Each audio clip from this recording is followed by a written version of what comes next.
बंदी छोड़ सतगुरु रामपाल जी परमेश्वर जी की जय हो। परम पिता परमात्मा सारी सृष्टि के रचनहार, कुल मालिक, असंख्य ब्रह्मांडों के स्वामी, जगत गुरु, तीनों लोकों में प्रवेश करके सबका धारण पोषण करने वाले राजाधिराज, आत्माधार, नाथों के नाथ, देवों के देव महादेव, सर्वेश्वर महेश्वर, मृत्युंजय, अजरो अमर, आदि अनादि सनातनी प्रभु, जगत पिता जगदीश्वर, श्री श्री 1008 की उपाधि के वास्तविक अधिकारी, अकाल मूरत शब्द स्वरूपी राम वासुदेव, सर्वगतम ब्रह्म, परम पूजे, प्रथम पूजे, परम संत, परम पुरुष, परम धनी, परम दयालु, सत्य कबीर, हक्का कबीर, अल्लाहु कबीर, अल्लाहु अकबर, बाखबर, अल्लाह ताला, जगत के तारणहार, जगत के मुक्तिदाता, जगत के जगन्नाथ, हारे के सहारे, हिंदुओं के राम, मुसलमानों के अल्लाह, सिखों के वाहिगुरु, ईसाइयों के मसीह, दया के सागर दयानिधि, करुणा के सागर करुणानिधि, स्वयंभू परिभू, संकट मोचन, कष्ट हरण, मंगल करण, दुख भंजन, अविगत कबीर, निर्विकार निर्विषम परमात्मा, अलय अलेख सतगुरु, आदि अनादि सतगुरु, असली मर्यादा पुरुषोत्तम, असली राम, असली कृष्ण, असली घनश्याम, असली मुरारी, राजाओं के राजा, महाराजाओं के महाराजा, शहंशाहों के शहंशाह, सम्राटों के सम्राट, भगवानों के भगवान, अल्लाहों के अल्लाह, प्रभुओं के प्रभु, मसीहाओं के मसीह,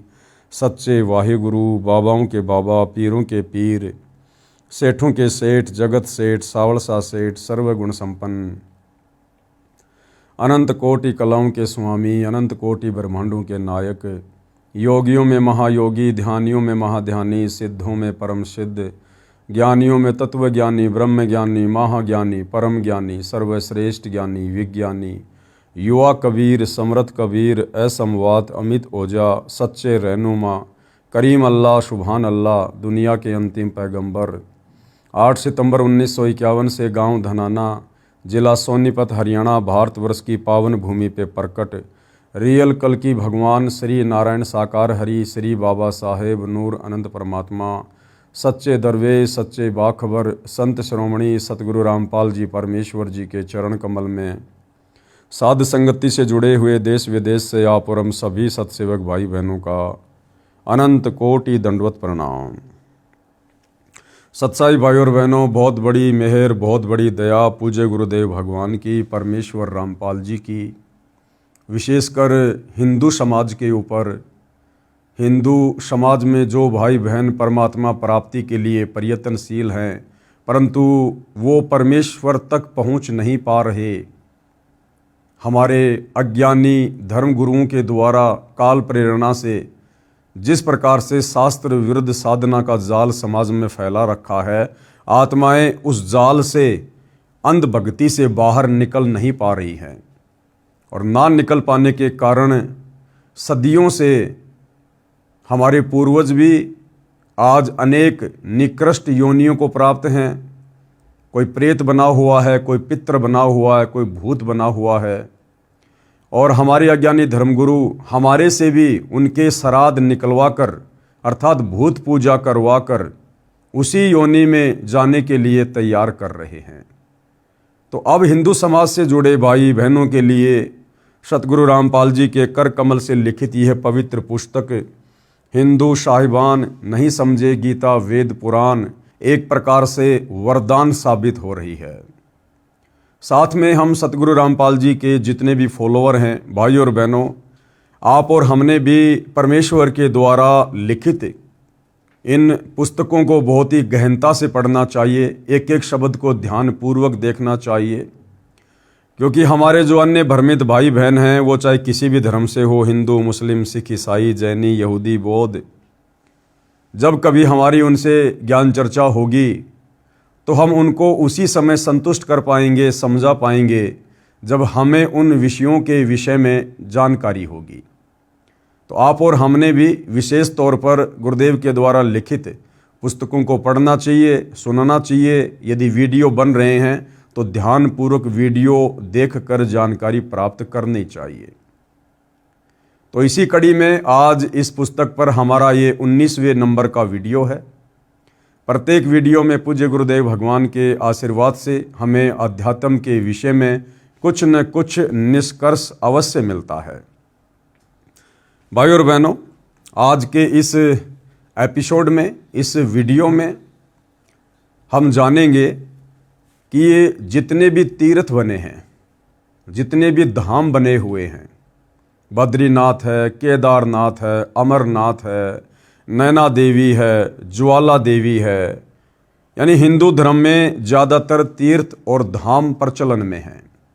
अंध श्रद्धालु शास्त्र विरुद्ध साधना के तहत वहाँ पर जाते हैं, परंतु वहाँ जाने का उन्हें कोई फ़ायदा है या नहीं है, वो साधना शास्त्रों के अनुसार है या शास्त्रों के विरुद्ध है, या फिर हम भाई बहन हमारे अज्ञानी धर्म गुरुओं के द्वारा भ्रमित किए जाने से उन तीर्थों और धामों पर जाकर व्यर्थ में अपना समय और श्वासें ही बर्बाद कर रहे हैं।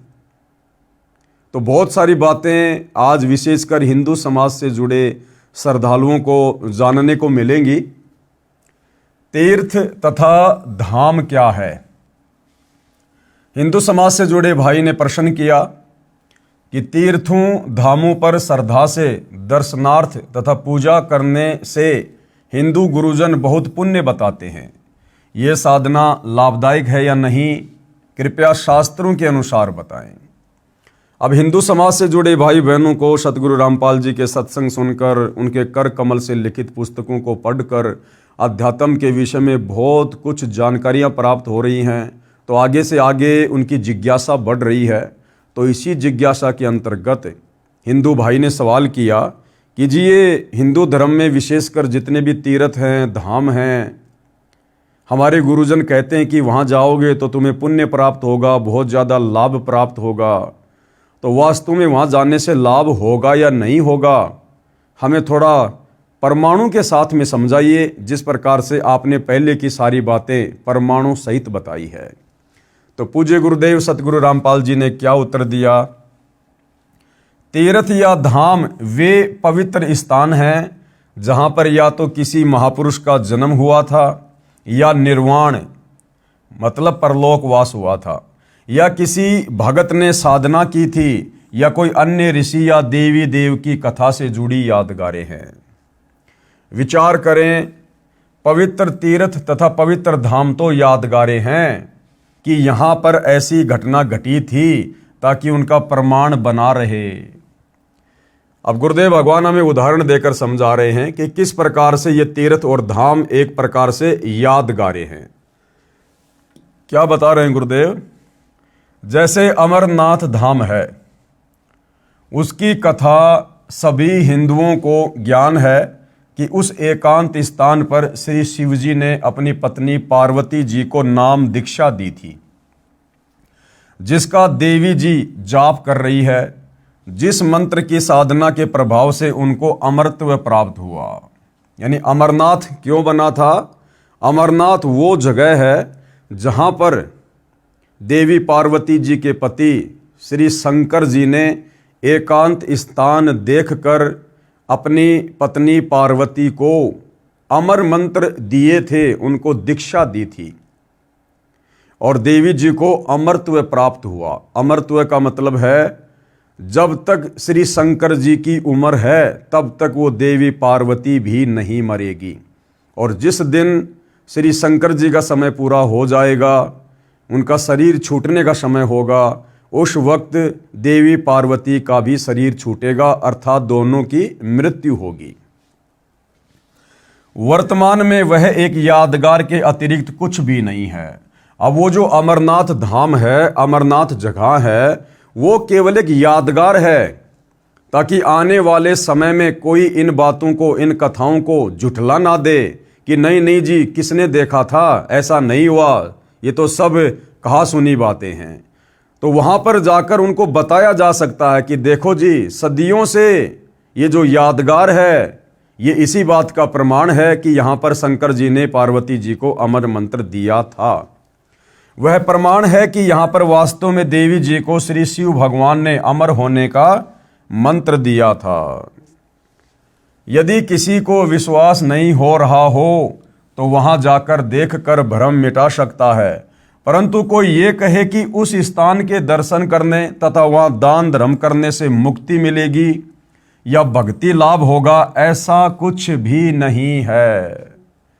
अगर उस जगह पर बैठकर ही यदि हमें मुक्ति मिले, हमें लाभ मिले, तो फिर भगवान शंकर और पार्वती दोनों आजीवन वहीं बैठे रहते।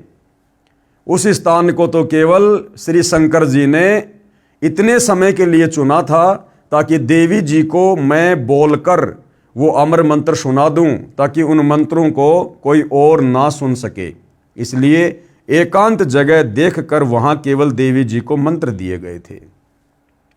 अब उस अमरनाथ स्थान पर जाने से, वहां पर बसने से, वहां पर दान धर्म करने से, वहां पर भंडारा करने से किसी प्रकार का कोई लाभ साधक को नहीं होने वाला है, क्योंकि उस अमरनाथ से मंत्र लेकर देवी पार्वती ने भी उन मंत्रों का जाप अपने घर पर ही किया था, ना कि उस अमरनाथ वाली जगह पर बैठकर। तो हमारे वहां जाने से हमें भी किसी प्रकार का कोई लाभ नहीं मिलना है। रही बात दान धर्म करने की, आप कहीं पर भी धर्म का कार्य करो, आपको उसका फल मिलेगा, क्योंकि वह आपको शुभ कर्मों में परमात्मा उसी समय लिख देता है। देखो, हम कोई भी अच्छा कार्य कहीं भी करेंगे तो परमात्मा से कुछ भी छुपा हुआ नहीं है। परमात्मा हमारे उस पुण्य वाले अकाउंट में उसको लिख देगा। जैसे गुरुदेव हमें उदाहरण देकर बताते हैं कि जिस प्रकार कोई भी व्यक्ति कोई गलत कार्य करता है, किसी की हत्या करता है, और हत्या वो चाहे किसी भी एकांत जगह पर जाकर कर दे, परमात्मा ने वो सब देख लिया है और उसके बैड अकाउंट में, उसके पाप कर्मों में वो दोष लिख दिया है।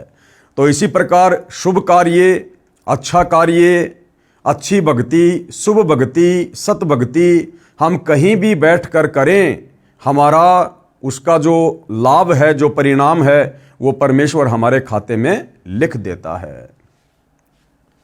जैसे कोई व्यक्ति एकांत स्थान पर कोई हत्या या अन्य अपराध करता है तो उसके अशुभ कर्मों में लिखा जाता है, उसका फल उसे अवश्य मिलता है। इसलिए पुण्य का कार्य कहीं पर भी करो, उसका फल तो मिलेगा। पुण्य करने के लिए दूर स्थान तीर्थ पर जाना बुद्धिमता नहीं है। यही प्रश्न एक समय जिंदा साधु के रूप में मथुरा में प्रकट परमेश्वर कबीर जी से एक तीर्थ यात्री श्री धर्मदास सेठ द्वारा किया गया था, जो मथुरा तीर्थ पर स्नानार्थ तथा दान धर्म करने के लिए अपने गुरु रूपदास वैष्णव के बताए भक्ति कर्म को करने बांधवगढ़ नामक नगर, जो कि मध्य प्रदेश है, वहां से आया था। परमात्मा ने उसे समझाया था कि यहाँ मथुरा वृंदावन में वर्तमान में श्री कृष्ण जी नहीं है, और विचार कर कि जब श्री कृष्ण जी ही इस स्थान को त्याग कर हजारों किलोमीटर दूर द्वारिका में सपरिवार तथा सर्व यादुओं को लेकर चले गए थे, तो इस स्थान का महत्व ही क्या रह गया। यह तो एक यादगार है, यादगार। यानी भोले श्रद्धालु मथुरा जाते हैं, वृंदावन जाते हैं कि वहाँ जाने से, स्नान करने से, भक्ति करने से हमें लाभ होगा, पुण्य होगा, बरकत मिलेगी, घर में सुख होगा। तो सतगुरु रामपाल जी समझाना चाहते हैं कि ऐ नादान हिंदू साहिबानों, कम से कम अपने इतिहास पर तो नज़र डालो।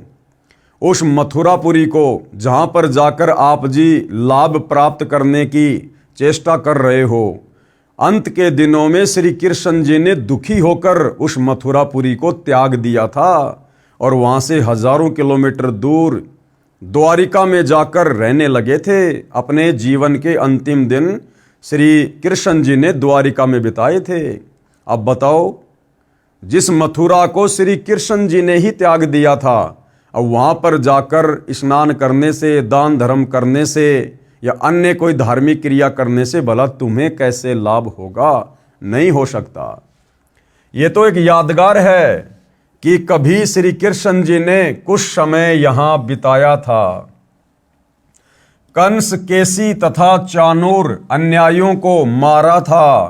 परमात्मा ने कहा कि हे धर्मदास, आप गीता शास्त्र को साथ लिए हो, इसका रोजाना पाठ भी करते हो, इसमें कहीं वर्णन है कि तीर्थ जाया कर अर्जुन, बेड़ा पार हो जाएगा, क्या इस गीता जी में या चारों वेदों में कहीं लिखा हुआ है कि तीर्थों पर जाना चाहिए और तीर्थों पर जाने से भला हो जाएगा, बेड़ा पार हो जाएगा? नहीं।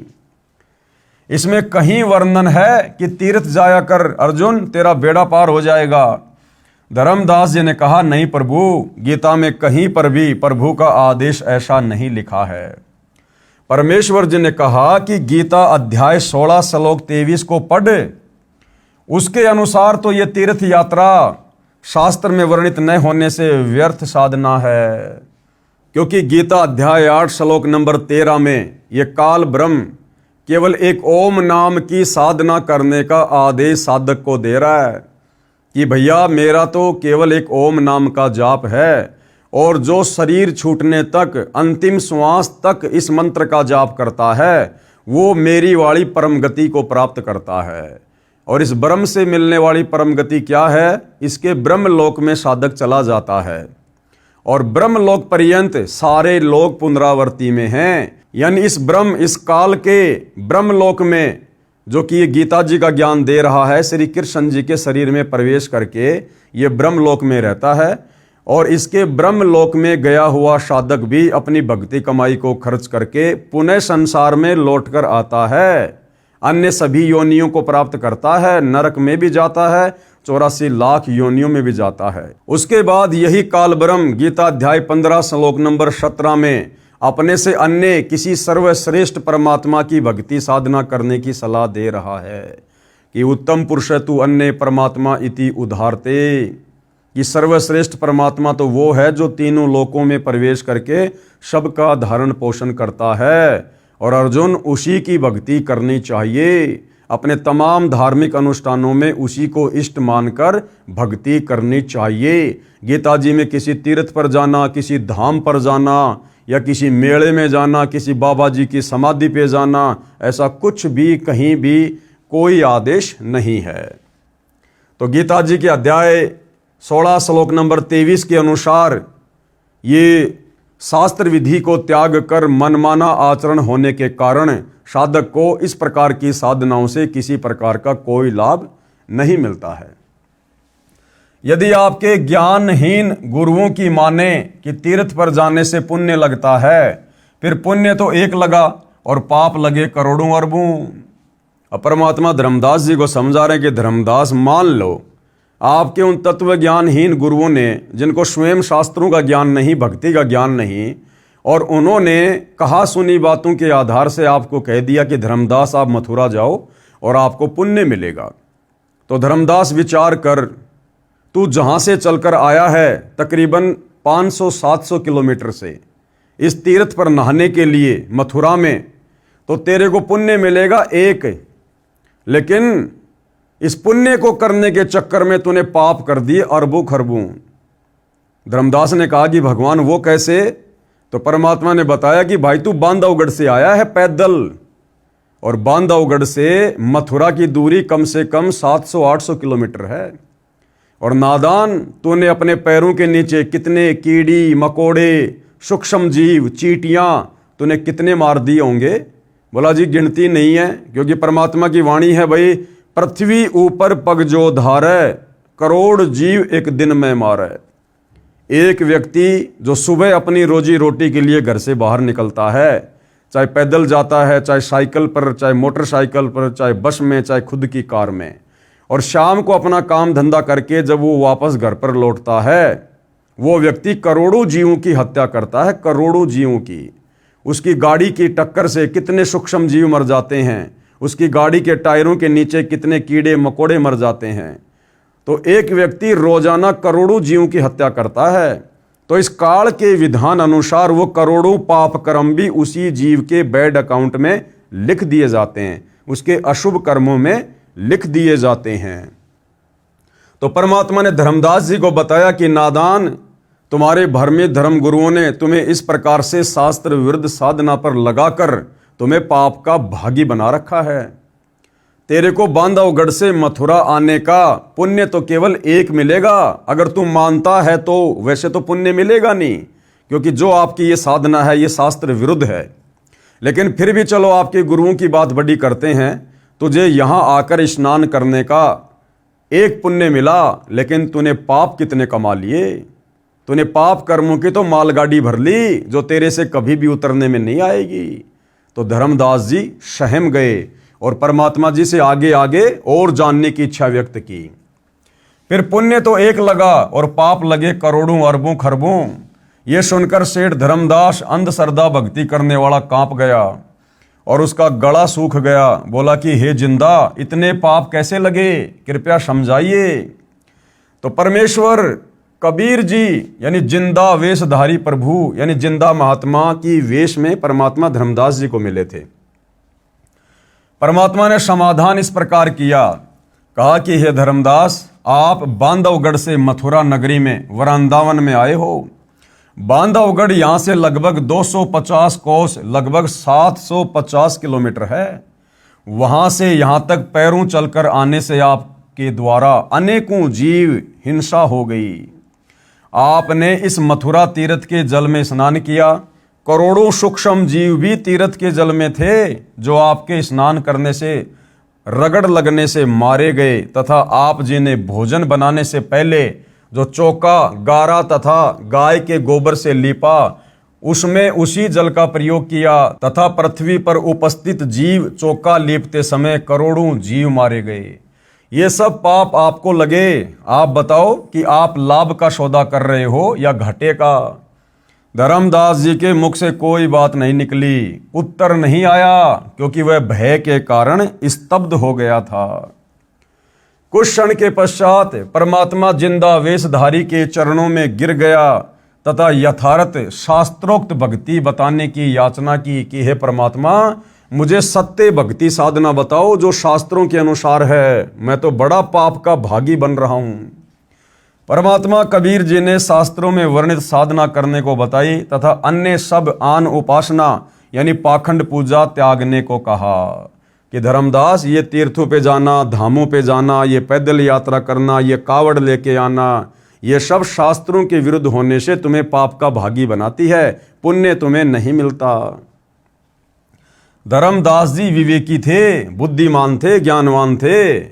ढेर सारे प्रश्न उत्तर करके समझ गए, अपने कल्याण का मार्ग जान लिया और अपनी पत्नी को समझाकर सतगुरु कबीर जी से दीक्षा दिलाकर अपना तथा अपने परिवार को शास्त्रोक्त यानी शास्त्रों के अनुसार साधना पर लगाया और भक्ति का पूर्ण लाभ प्राप्त किया। धर्मदास जी को परमेश्वर कबीर जी एक साधु यानी जिंदा बाबा के वेश में मिले थे जो तीर्थों पर भ्रमण कर रहा था तथा सब देवी देवताओं की पूजा किया करता था। कौन? धर्मदास जी। उसे परमेश्वर कबीर जी ने समझाया कि हे धर्मदास, तेरी साधना गलत है। धर्मदास जी ने अनेकों शंकाओं का समाधान जाना, उनमें से एक ये भी थी। अब धर्मदास जी ने परमात्मा से फिर आगे और क्या जानना चाहा अध्यात्म के विषय में, अपनी शंकाओं का समाधान करवाते हुए। वैष्णो देवी, नैना देवी, ज्वाला देवी तथा अन्नपूर्णा देवी के मंदिर की स्थापना। तो धर्मदास जी ने सवाल किया कि वैष्णो देवी, नैना देवी, ज्वाला देवी तथा अन्नपूर्णा देवी आदि पवित्र स्थानों पर अनेकों हिंदू जाते हैं, क्या वहां जाने से भी भक्ति लाभ नहीं है? कि हे परमात्मा, हमारे हिंदू समाज में तो लोग इन तीर्थों पर बिल्कुल अंधे होके जाते हैं, क्या वहां जाने से भी कोई लाभ नहीं है? तो परमेश्वर जी ने क्या उत्तर दिया? उत्तर कबीर जी जिंदा महात्मा का, हे धर्मदास, अभी बताया था कि तीर्थ धामों पर जाने से क्या लाभ हानि होती है, फिर भी सुन। पूरा हिंदू समाज जानता है कि ये पवित्र धर्म स्थान कैसे बने। आप अनजान मत बनो। यानी ये कथाएं तो भाई सबने सुन रखी हैं कि इन तीर्थों की स्थापना कैसे हुई, इन धामों की स्थापना कैसे हुई, हमारे पुराणों में लिखा हुआ है। हमारे धर्मगुरु इन कथाओं में हमें यही तो सब कुछ बताते आ रहे हैं, लेकिन विचार ना उन धर्मगुरुओं ने किया और ना सुनने वाले श्रद्धालुओं ने किया। आप अनजान मत बनो। जिस समय दक्ष पुत्री सती जी अपने पति श्री शिव जी से रूठकर पिता दक्ष जी के पास अपने घर आई, राजा दक्ष ने सती जी का अनादर किया, क्योंकि सती जी ने यानी पार्वती जी ने अपने पिता राजा दक्ष की आज्ञा ना मानकर और शंकर जी को अपने पति के रूप में चुन लिया था। यानी शंकर जी और सती जी ने लव मैरिज की थी और सती जी शंकर जी के साथ में चली गई थी। उसके बाद में एक घटना घटती है, जिस समय विष्णु अवतार श्री रामचंद्र जी को 14 वर्ष का वनवास प्राप्त था और वनवास के दौरान लंका का राजा रावण सीता जी का अपहरण करके ले गया। उधर से श्री रामचंद्र जी अपनी पत्नी वियोग में रो रहे थे, बिलख रहे थे, पेड़ों से लिपट लिपट कर पूछ रहे थे मेरी सीता कहाँ है। जंगली जानवरों से, हिरणों से लिपट लिपट कर पूछ रहे थे मेरी सीता कहाँ है, मेरी सीता कहाँ है। उसी दौरान भाइयों और बहनों, ऊपर से श्री शंकर जी और सती जी दोनों जा रहे थे और श्री रामचंद्र जी को इस प्रकार विलाप करते हुए देखकर सती ने श्री शंकर जी से पूछा कि हे महादेव, ये व्यक्ति कौन है और इस प्रकार से क्यों विलाप कर रहा है, इसको क्या तकलीफ है। तो शंकर जी ने कहा कि देवी, ये भगवान विष्णु है जो रामचंद्र रूप में नारद जी का श्राप भोगने के लिए आए हुए हैं। इनको 14 साल का वनवास मिला था और इनकी पत्नी को लंका के राजा रावण ने छल से हर लिया है और ये अपनी पत्नी के वियोग में इस प्रकार से रो रहे हैं। तो सती को ये बातें सुनकर विश्वास नहीं हुआ और सती ने कहा कि मैं नहीं मानती कि भगवान भी इस प्रकार से रोते होंगे, विलाप करते होंगे आम प्राणी की तरह। तो शंकर जी ने बहुत समझाया कि देख, ये इनकी अपनी कोई लीला है, आप नहीं समझ पाओगी। लेकिन सती ने कहा कि मैं तो इसकी परीक्षा लूंगी, मैं तो सीता जी का रूप बनाकर जाऊंगी और इसकी परीक्षा लूंगी। अगर इन्होंने मुझे पहचान लिया सीता जी के रूप में तो मैं मान जाऊंगी कि ये भगवान विष्णु है, अन्यथा नहीं। तो शंकर जी ने कहा कि तू ये गलती मत कर देना। देख, भगवान विष्णु मेरा बड़ा भाई है और उस नाते श्री रामचंद्र जी की पत्नी सीता वो मेरी भाभी है, मेरी माँ समान है वो। और अगर तूने मेरी माँ का रूप बना लिया, मेरी भाभी का रूप बना लिया सीता का, फिर तू मेरे योग्य नहीं रहेगी, मैं तुझे पत्नी रूप में स्वीकार नहीं करूंगा। तो उस समय तो सती जी ने कह दिया कि ठीक है जी, नहीं लूंगी परीक्षा। लेकिन मन में वही बात, काल प्रेरणा, ये काल इसी प्रकार से घर घर में झगड़े रखवाता है, चाहे आप और हमारे घर में हो, चाहे ब्रह्मा विष्णु महेश के घर में हो। दोनों चले जाते हैं। श्री शंकर जी अपने कार्य के लिए अपने कार्य स्थल पर चले गए। पीछे से सती जी के मन में काल ने फिर से प्रेरणा उठाई कि उसकी परीक्षा लेनी चाहिए, शंकर जी को क्या पता चलेगा। और पार्वती जी यानी सती जी सीता जी का रूप धारण करके जंगल में रोते बिलखते श्री रामचंद्र जी के सामने जाकर उपस्थित हो जाती है। उधर से रामचंद्र जी की बुद्धि इस काल ने ऑन कर दी, क्योंकि गीता जी में यह काल कह रहा है अर्जुन को कि अर्जुन, बलवानों का बल और बुद्धिमानों की बुद्धि मेरे हाथ में है, चाहूं जिसका रिमोट ऑन कर दूं। तो उसी समय श्री रामचंद्र जी की इस काल ने, इस ब्रह्म ने, गीता का ज्ञान देने वाले भगवान ने बुद्धि ऑन कर दी और रामचंद्र जी ने तुरंत पहचान लिया और कहा कि हे दक्ष पुत्री माया, भगवान शंकर को कहां छोड़ के आ गई। अब इतना सुनते ही सती जी तो बिल्कुल ठंडी हो गई कि भाई इसने तो मुझे पहचान लिया, ये तो वास्तव में भगवान विष्णु है। तो उसने कहा जी मैं तो आपकी परीक्षा लेने आई थी, मुझे विश्वास नहीं हो रहा था। इतना कह के वो तो वहां से चली गई। अब उधर से भाइयों और बहनों, इस काल ने शंकर जी के मन में प्रेरणा कर दी कि तेरी पत्नी तेरी आज्ञा के विरुद्ध सीता का रूप बनाकर श्री रामचंद्र जी की परीक्षा लेके आई है। शाम को आते ही श्री शंकर जी ने पार्वती जी से पूछा कि आप गई? उसने मना कर दिया जी मैं नहीं गई। शंकर जी ने और थोड़ा सा दबाव दिया तो उसने कहा जी हाँ मैं गई थी, सीता का रूप बना के परीक्षा लेके आई थी और आप जी बिल्कुल सही कह रहे थे, वो तो विष्णु जी के अवतार रामचंद्र जी हैं, उन्होंने मुझे तुरंत पहचान लिया।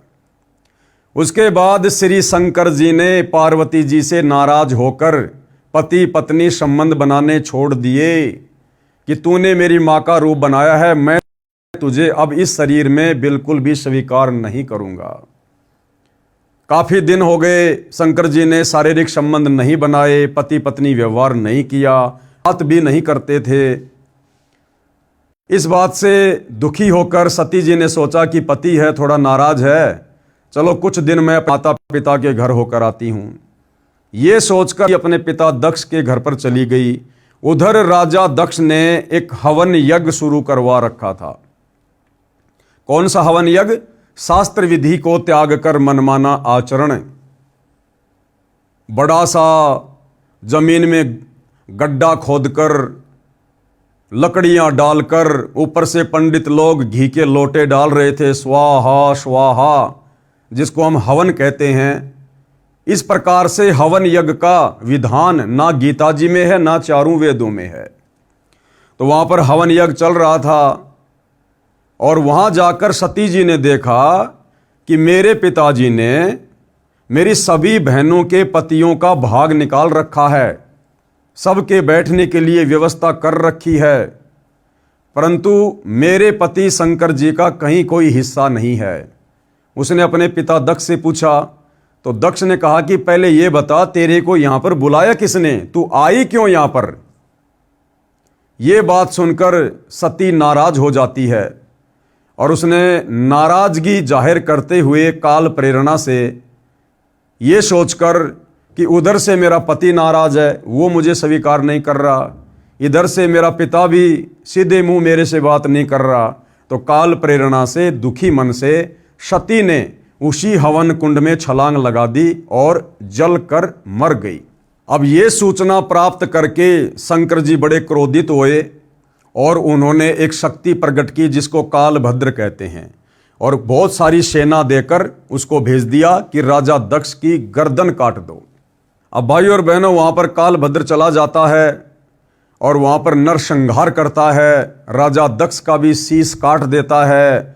बाद में देवी देवताओं की प्रार्थना पर फिर बकरे का मुंह राजा दक्ष को लगाया जाता है और उधर से शंकर जी भी वहां चले जाते हैं और शंकर जी अपनी पत्नी पार्वती को, जो कि हवन कुंड में छलांग लगाकर जल गई थी, वो जितना भी उसका शरीर बचा हुआ था, अध जला था, उसको लेकर हजारों वर्षों तक अपनी पत्नी के मोह में, प्रेम में रोते रहे, बिलखते रहे, चिल्लाते रहे, उस कंकाल को अपनी पत्नी मानकर। क्योंकि भाई और बहनों, ये त्रिगुणमयी माया है। गीता ज्ञानदाता ने अध्याय 7 श्लोक नंबर 12 में ब्रह्मा विष्णु महेश को त्रिगुणमयी माया का नाम दिया है। ये तीनों देवता एक एक गुण से युक्त हैं। श्री ब्रह्मा जी रजोगुण से युक्त हैं, विष्णु जी सतोगुण से युक्त हैं, शंकर जी तमोगुण से युक्त हैं, और साथ में अन्य माया भी इनके ऊपर इसी प्रकार से छाई रहती है। यानी श्री ब्रह्मा जी खुद तो रजोगुण से युक्त हैं ही हैं, साथ में विष्णु के सतोगुण और शंकर जी के तमोगुण से भी युक्त हैं। इसी प्रकार विष्णु जी में खुद का तो सतोगुण है ही है, साथ में ब्रह्मा जी का रजोगुण और शंकर जी का तमोगुण भी उनमें समाया हुआ है। ठीक इसी प्रकार श्री शंकर जी खुद तो तमोगुणी हैं ही हैं, साथ में ब्रह्मा जी का रजोगुण और विष्णु जी का सतोगुण भी उनमें पैरेलल है, बराबर है, और ये भी तीनों गुणों के प्रभाव से प्रभावित रहते हैं। तो श्री शंकर जी ने इस प्रकार से मोह में अपनी पत्नी के अध जले शरीर को अपने सीने से चिपकाकर, और पुराण में लिखा है 10,000 वर्षों तक वो घूमते रहे, रोते रहे, हाय सती हाय सती हाय सती। जिस प्रकार बंदरिया का बच्चा मर जाता है और बंदरिया अपने पुत्र मोह में, संतान मोह में उस मरे हुए बच्चे को छाती से लिपटाकर घूमती रहती है, यही हाल भगवान शंकर का हो गया। अब भाइयों और बहनों, काफ़ी समय बाद में जब देवी देवताओं ने देखा भैया ऐसे तो बात नहीं बनेगी, तो काल प्रेरणा से फिर भगवान विष्णु को प्रेरित किया गया कि किसी भी प्रकार से इसके शरीर से चिपटी हुई सती जी की जो देह है, जो कंकाल है, इसको शंकर जी से दूर किया जाए।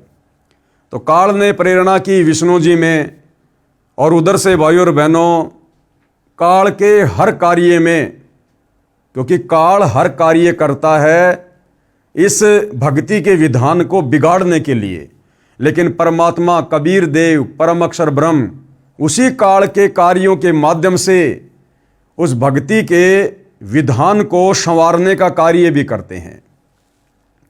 तो परमेश्वर कबीर जी की प्रेरणा कह लीजिए या फिर काल की प्रेरणा कह लीजिए, विष्णु जी ने अपने सुदर्शन चक्कर से सती के कंकाल के अनेकों टुकड़े किए और उसके शरीर के जो जो टुकड़े जहां जहां जाकर गिरे वहां पर तीर्थों की स्थापना हो गई, वहां पर धाम पूजा शुरू हो गई। अब भाइयों और बहनों, परमात्मा कबीर जी ने ये प्रेरणा इसलिए की ताकि आने वाले समय में ये घटनाएं घटित हुई थी, कोई इनको झुठला ना दे। और जिस समय ये घटना घटित हुई थी, सती वाली, दक्ष वाली, उस समय भाइयों और बहनों भक्ति युग नहीं था, वो मोक्ष का प्राइम टाइम नहीं था। मोक्ष का प्राइम टाइम तो ये वक्त है जिसमें आज और हम पैदा हैं, कलयुग की बिचली पीढ़ी। तो परमात्मा ने हम आत्माओं को किसी न किसी तरह से, भले वो शास्त्र विरुद्ध साधना ही थी, आप और हमें भक्ति से जोड़ के रखना था, आप और हमें भक्ति भाव से, धार्मिकता से जोड़ के रखना था, अन्यथा हम नास्तिक हो जाते, नास्तिक। और आज जब परमेश्वर पृथ्वी पर प्रकट हैं तो हम उनकी एक भी बात ना मानते, एक भी बात। तो इसके बहुत सारे रीजन होते हैं, समय आने पर हम सबको धीरे धीरे समझ में आने लगते हैं।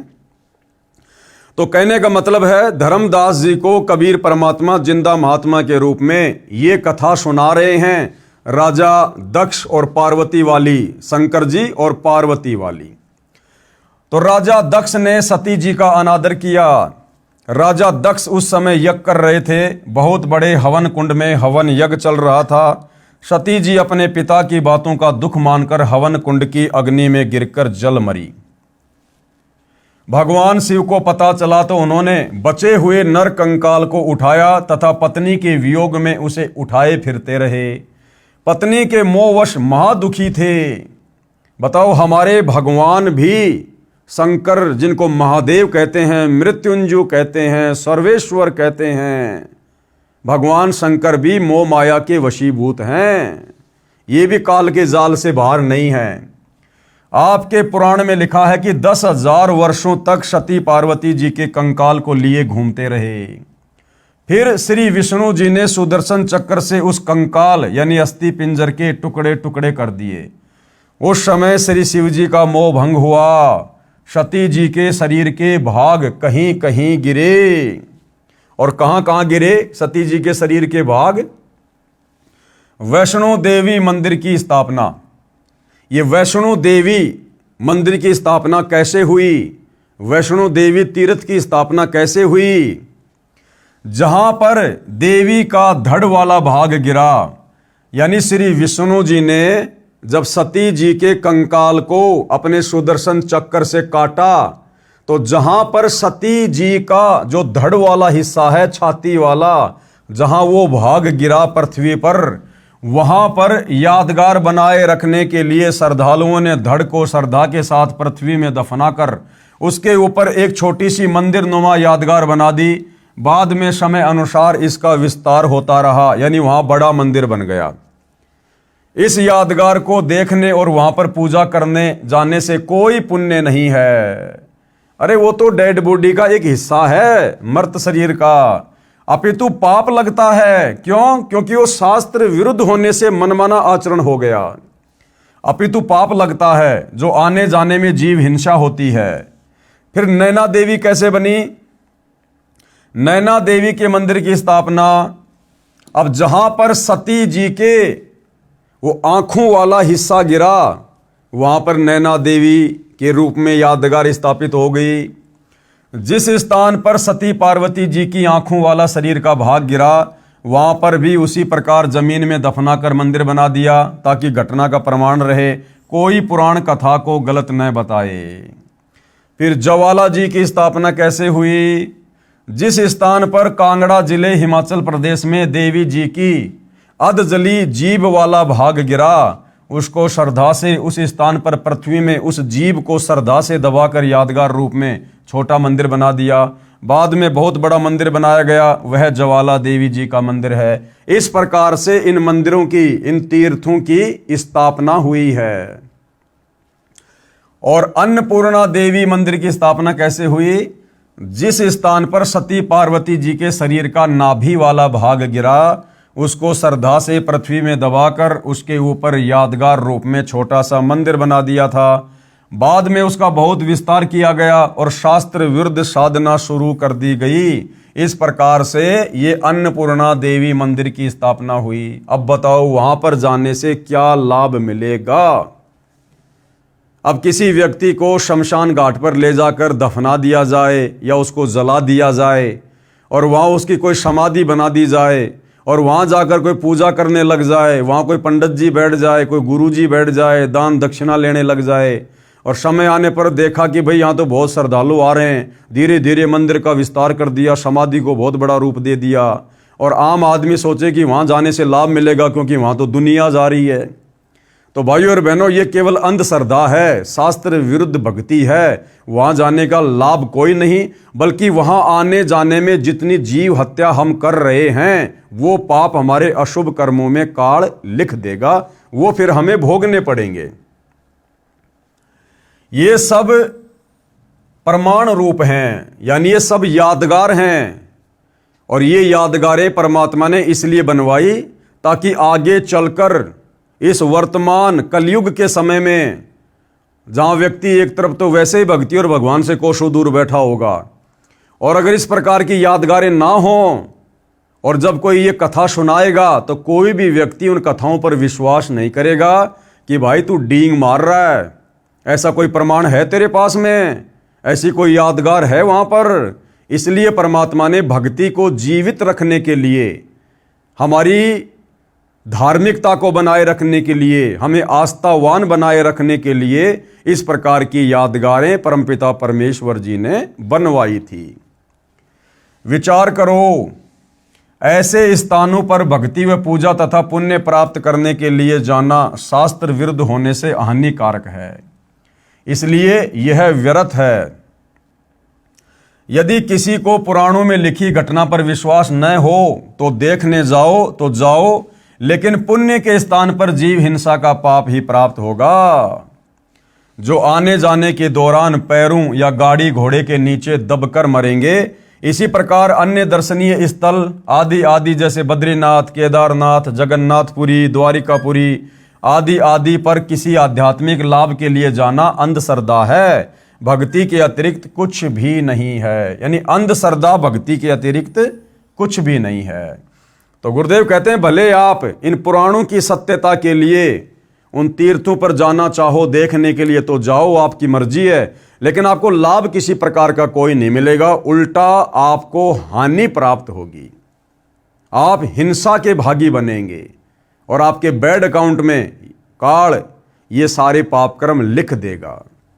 और भाइयों और बहनों, ये सारी यादगारें केवल वर्तमान समय तक के लिए ही परमात्मा ने सुरक्षित रखनी थी, ताकि हम इन तमाम प्रकार की घटनाओं पर यकीन कर सकें और तुरंत तत्वदर्शी संत से आगे का ज्ञान लेकर शत भक्ति शुरू कर सकें।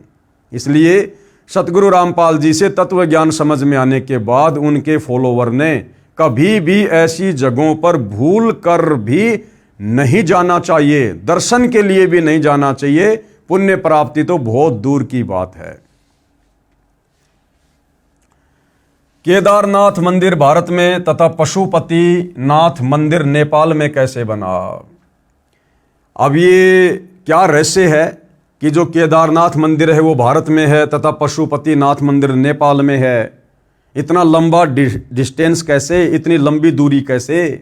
तो इसके लिए भी गुरुदेव भगवान हमें एक कथा सुना रहे हैं कि केदारनाथ मंदिर कैसे बना और नेपाल में पशुपति नाथ मंदिर की स्थापना कैसे हुई। महाभारत में कथा है कि पांचों पांडव युधिष्ठिर, अर्जुन, भीम, नकुल व सहदेव जीवन के अंतिम समय में हिमालय पर्वत पर तप कर रहे थे। अब बताओ, तप करना ना वेदों में लिखा है ना गीता जी में लिखा है।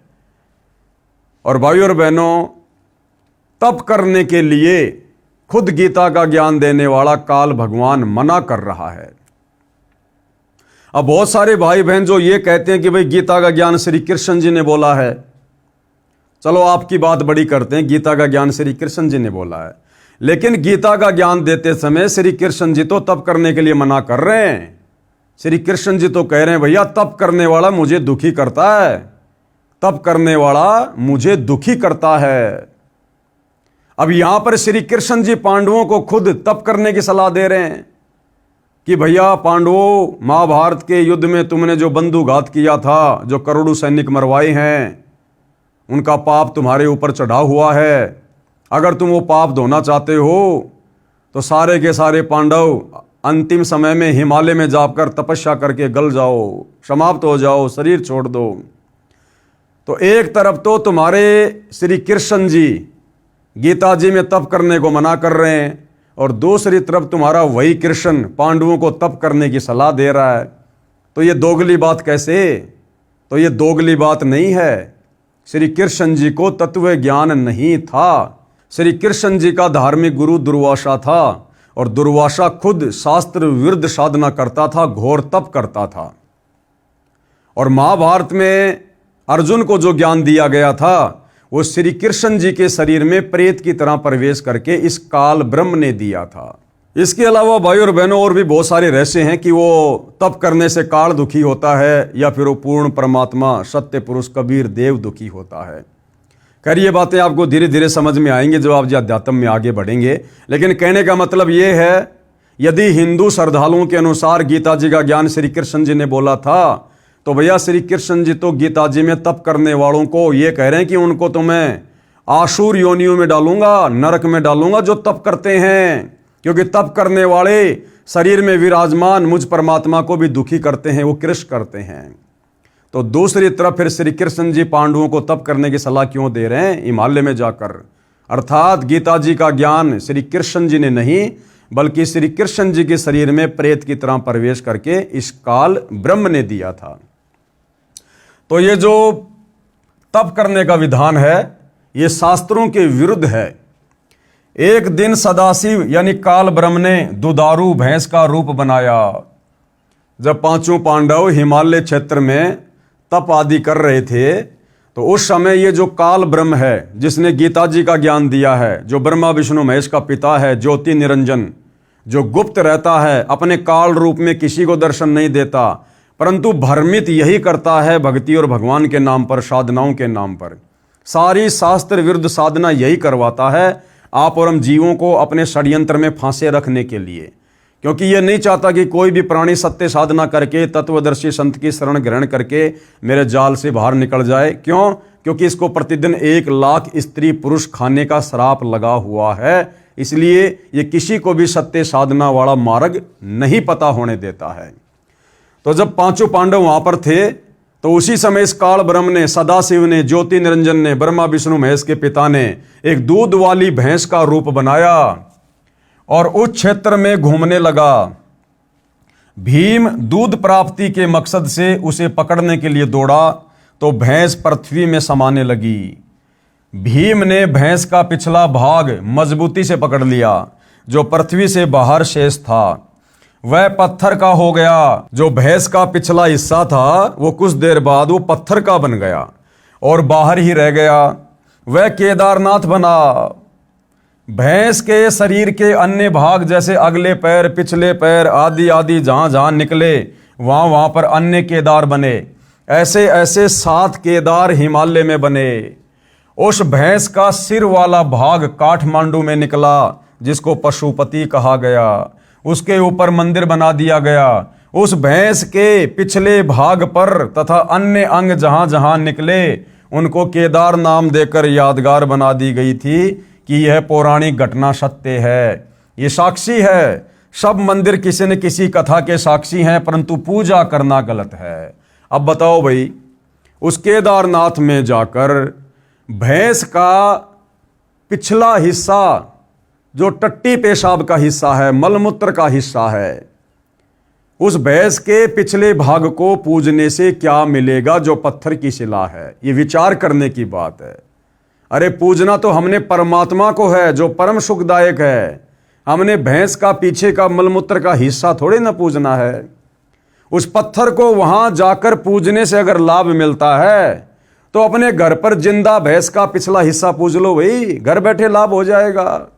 परंतु ये साधना इस काल के द्वारा हम आत्माओं को भक्ति मार्ग से भटकाने के लिए शुरू करवाई गई थी और शास्त्र विरुद्ध होने के कारण इस प्रकार की ओछी आदि अधूरी घटिया साधनाओं का साधक को किसी प्रकार से कोई लाभ प्राप्त नहीं होता, उल्टा वहां जाकर वो पाप का भागी बनता है। उसके बाद क्या कह रहे हैं गुरुदेव, लगभग 100 वर्ष पहले केदारनाथ पर अधिक वर्षा के कारण दलदल अधिक हो गई थी। लगभग 60 वर्ष तक वहां कोई पूजा आरती नहीं की गई, न कोई दर्शन करने गया था। बाद में 30-40 वर्ष से दोबारा से दर्शनार्थी जाने लगे। सन 2012 में केदारनाथ धाम के दर्शनार्थ व पूजार्थ गए लाखों व्यक्ति बाढ़ में बह गए। अब बताओ भाइयों और बहनों, क्या वहां परमात्मा बैठा था, भगवान शंकर बैठा था?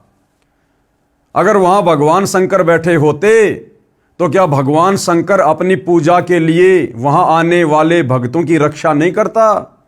क्या उस घटना को भगवान शंकर टाल नहीं सकता था? क्या भगवान शंकर में इतनी भी पावर नहीं है, इतनी भी शक्ति नहीं है जो अपने भक्तों की रक्षा कर सके? लेकिन भाइयों और बहनों, ये शास्त्र विरुद्ध साधना है और इस प्रकार की शास्त्र विरुद्ध साधना से भगवान शंकर भी नाराज होता है। इसलिए कई हजारों की संख्या में वहां पर श्रद्धालु मारे गए। परिवार के परिवार अंधश्रद्धा भक्ति करने वाले मारे गए।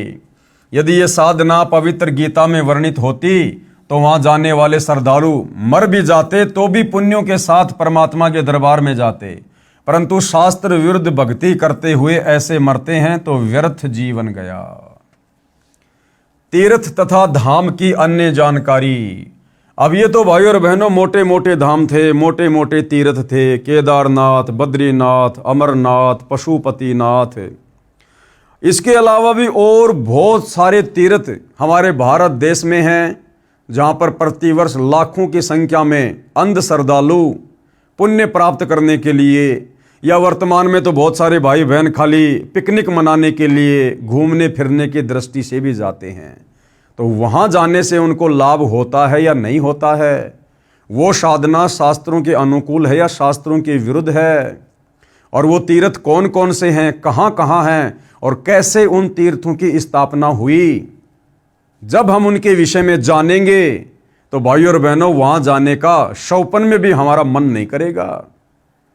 उन तीर्थों पर जाने का शौपन में भी हमारा मन नहीं करेगा जिन तीर्थों पर आध्यात्मिक अज्ञानता के चलते हमारे नादान धर्मगुरुओं द्वारा भ्रमित किए जाने के कारण लाखों श्रद्धालु प्रतिवर्ष जाते हैं और सैकड़ों की संख्या में तो आते जाते समय रास्ते में एक्सीडेंट में मर जाते हैं।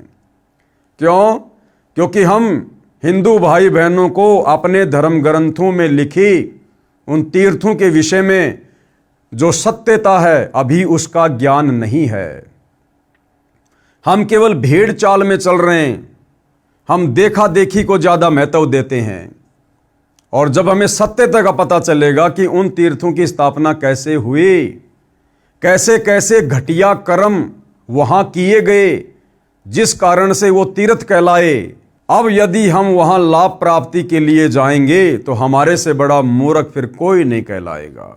तो हकीकत क्या है जो हमारे पुराणों में वर्णित है?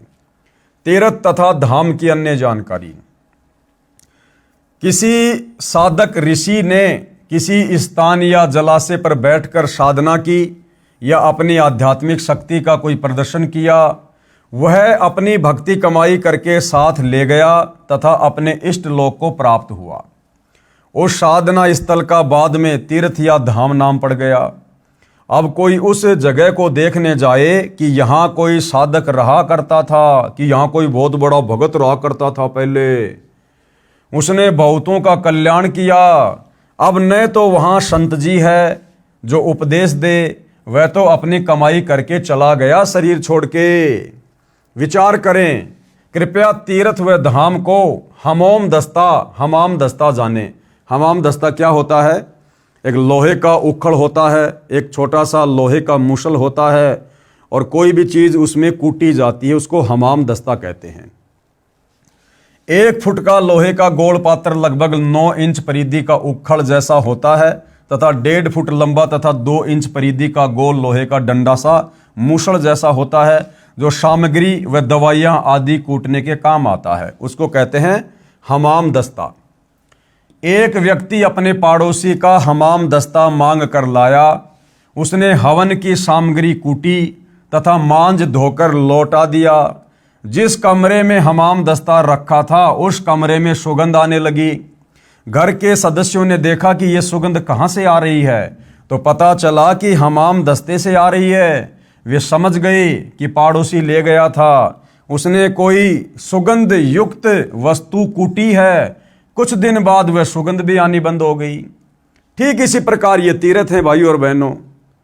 उस जगह पर जहां आज तीर्थ बने हुए हैं, किसी भगत ने, किसी साधक ने, किसी ऋषि ने, जैसा भी उसको ज्ञान प्राप्त था, उसने वो साधना की थी, वो भक्ति की थी। और जब उसका शरीर छूटा तो उसके बाद अपनी भक्ति कमाई को लेकर वो अपने इष्ट के धाम में चला गया, जहां तक कि उसने साधना की थी। अब वो तो अपनी सारी भक्ति कमाई लेकर चला गया। अब वहां जाने से आप और हमें क्या मिलेगा? वहां तो केवल उस हमाम दस्ते की तरह कुछ दिन के लिए वो सुगंध है। हम ही अपने मन में सोच लेते हैं कि हाँ, बड़ा आनंद आया, बड़ी अच्छी जगह है, बड़ा सुंदर वातावरण है, एकांत जगह है। परंतु भाइयों और बहनों, जो मूल वस्तु थी, जिस प्रकार हमाम दस्ते में जड़ी बूटी कूटी, वो तो पड़ोसी ने रख ली और साफ करके वापस लौटा दिया। अब उसके घर में भी 2-4 दिन तो वो सुगंध रही और धीरे धीरे वो भी समाप्त हो गई। तो इन तीर्थों को बने हुए भाइयों और बहनों हजारों वर्ष हो चुके हैं, हजारों वर्ष। और अब तो उन तीर्थों पर वो गंध भी नहीं है, वो सुगंध भी नहीं है, वो भी समाप्त हो चुकी है। तो भला हमें वहां जाने से क्या लाभ मिलेगा? मतलब टोटल देखा देखी हो रही है, देखा देखी। कुछ दिन बाद वह सुगंध भी आनी बंद हो गई। इसी प्रकार तीर्थ व धाम को एक हमाम दस्ता जानो। जैसे सामग्री कूटने वाले ने अपनी सर्व वस्तु पहुंच कर रख ली, खाली हमाम दस्ता लौटा दिया। अब कोई उस हमाम दस्ते को सूंघ कर ही कृतार्थ माने तो नादानी है। उसको भी सामग्री लानी पड़ेगी, तब पूर्ण लाभ होगा। ठीक इसी प्रकार किसी धाम व तीर्थ पर रहने वाला वो पवित्र आत्मा तो राम नाम की सामग्री कूटकर यानी भक्ति करके झाड़ पहुंचकर अपनी सारी भक्ति साधना की कमाई को साथ ले गया। बाद में अनजान श्रद्धालु उस स्थान पर जाने मात्र से कल्याण समझे तो उनके मार्गदर्शक यानी गुरुओं की शास्त्र विधि रहित बताई साधना का ही परिणाम है। उस महान आत्मा संत की तरह प्रभु साधना करने से ही कल्याण संभव है, उन तीर्थों पर जाने से नहीं। जिस प्रकार उन तीर्थों वाली जगह पर पहले वो साधु महात्मा ऋषि बैठकर भक्ति किया करता था, हमने भी उसी प्रकार से भाई भक्ति करनी पड़ेगी, तब हमें लाभ प्राप्त होगा। खाली उस जगह को देखने मात्र से कोई लाभ नहीं है।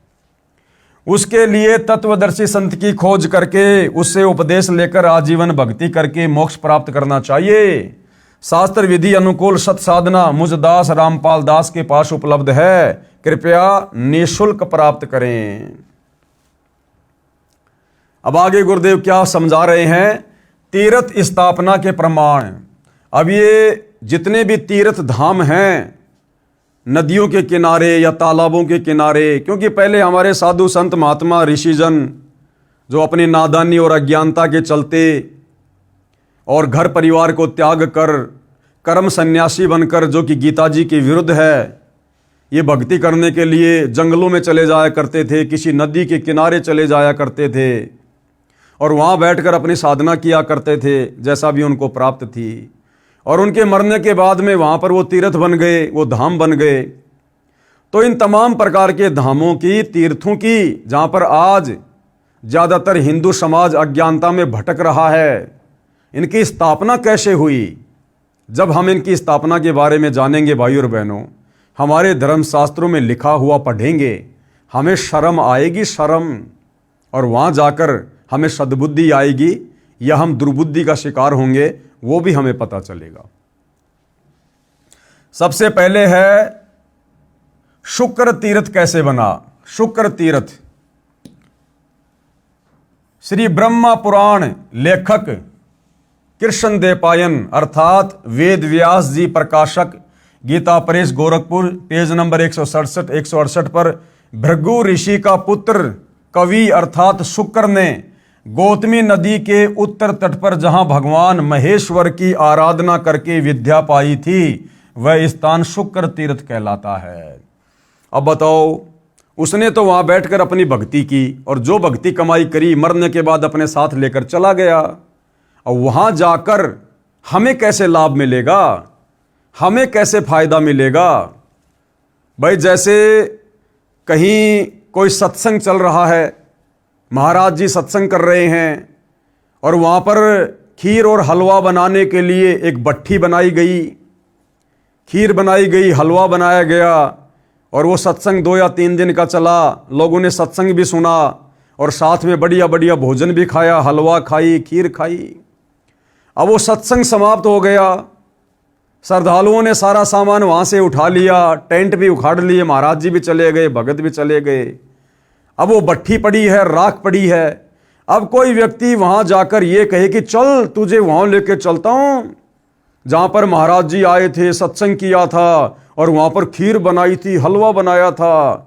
और वो व्यक्ति वहां जाकर देखता है कि वहां पर वो भट्ठी है और भट्ठी के चारों तरफ राख है। अब भाई ना वहां पर हलवा मिल सकता, ना वहां पर आपको खीर मिलेगी।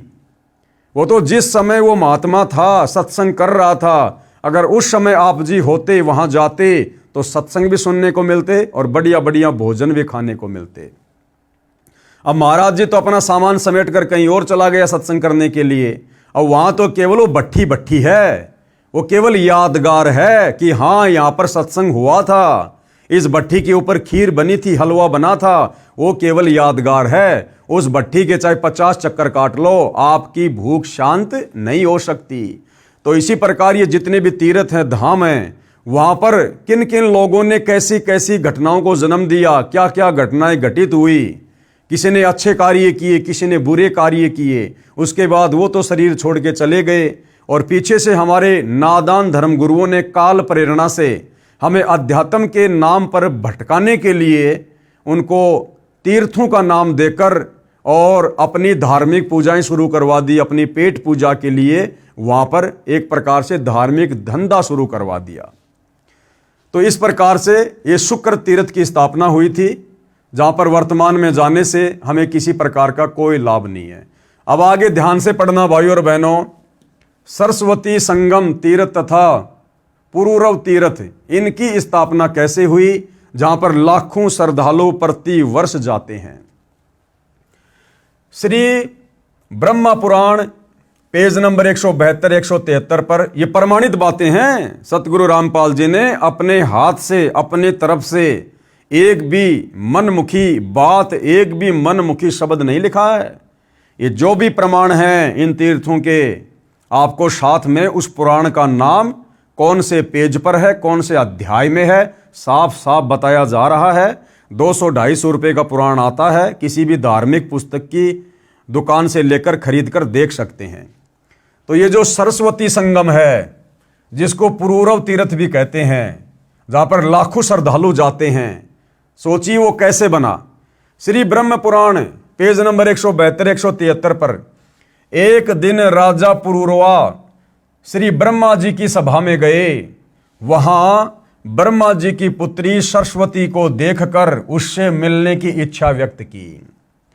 ब्रह्मा जी की सभा में पृथ्वी लोक से राजा पुरूरवा गया और उसने वहां पर जब ब्रह्मा जी की बेटी सरस्वती को देखा, जो अति सुंदर थी, तो राजा के मन में उससे मिलने की इच्छा जागृत हुई। सरस्वती ने हां कर दी, यानी राजा ने किसी नौकरानी के माध्यम से सरस्वती के पास में संदेशा भिजवाया। तो ब्रह्मा जी की बेटी सरस्वती ने और उस राजा के साथ मिलने की इच्छा, मतलब स्वीकृति दे दी, यस कर दिया। और दोनों कहां मिले? सरस्वती नदी के किनारे पर सरस्वती तथा पुरूरवा ने अनेक वर्षों तक संभोग यानी सेक्स किया। ब्रह्मा जी की बेटी, जिस ब्रह्मा जी ने आप लोग कहते हो सृष्टि की रचना करी है, उस ब्रह्मा जी की बेटी सरस्वती यानी शारदा, जो वीणा वाणा बजाती है, स्कूलों में सुबह सुबह उसकी आरती करवाई जाती है, जय माँ शारदे, जय माँ शारदे, हे माँ सरस्वती, हे माँ सरस्वती। वह सरस्वती, वो शारदा है ये। और क्या किया उन्होंने? अपने पिता उस ब्रह्मा की आज्ञा के बिना चोरी छुपे उस राजा के साथ में ब्रह्मा जी की बेटी सरस्वती शारदा उस सरस्वती नदी के किनारे चली जाती है और हजारों वर्षों तक दोनों वहां पर शारीरिक संबंध बनाते हैं, सेक्स करते हैं। जिस प्रकार वर्तमान में लड़के और लड़कियां लिव इन रिलेशनशिप में रहते हैं, तो भैया ये परंपरा तो बहुत पहले से चली आ रही है, देवी देवताओं के समय से। सरस्वती नदी के तट पर सरस्वती तथा पुरूरवा ने अनेक वर्षों तक संभोग यानी सेक्स किया। एक दिन ब्रह्मा ने उनको विलास करते देख लिया।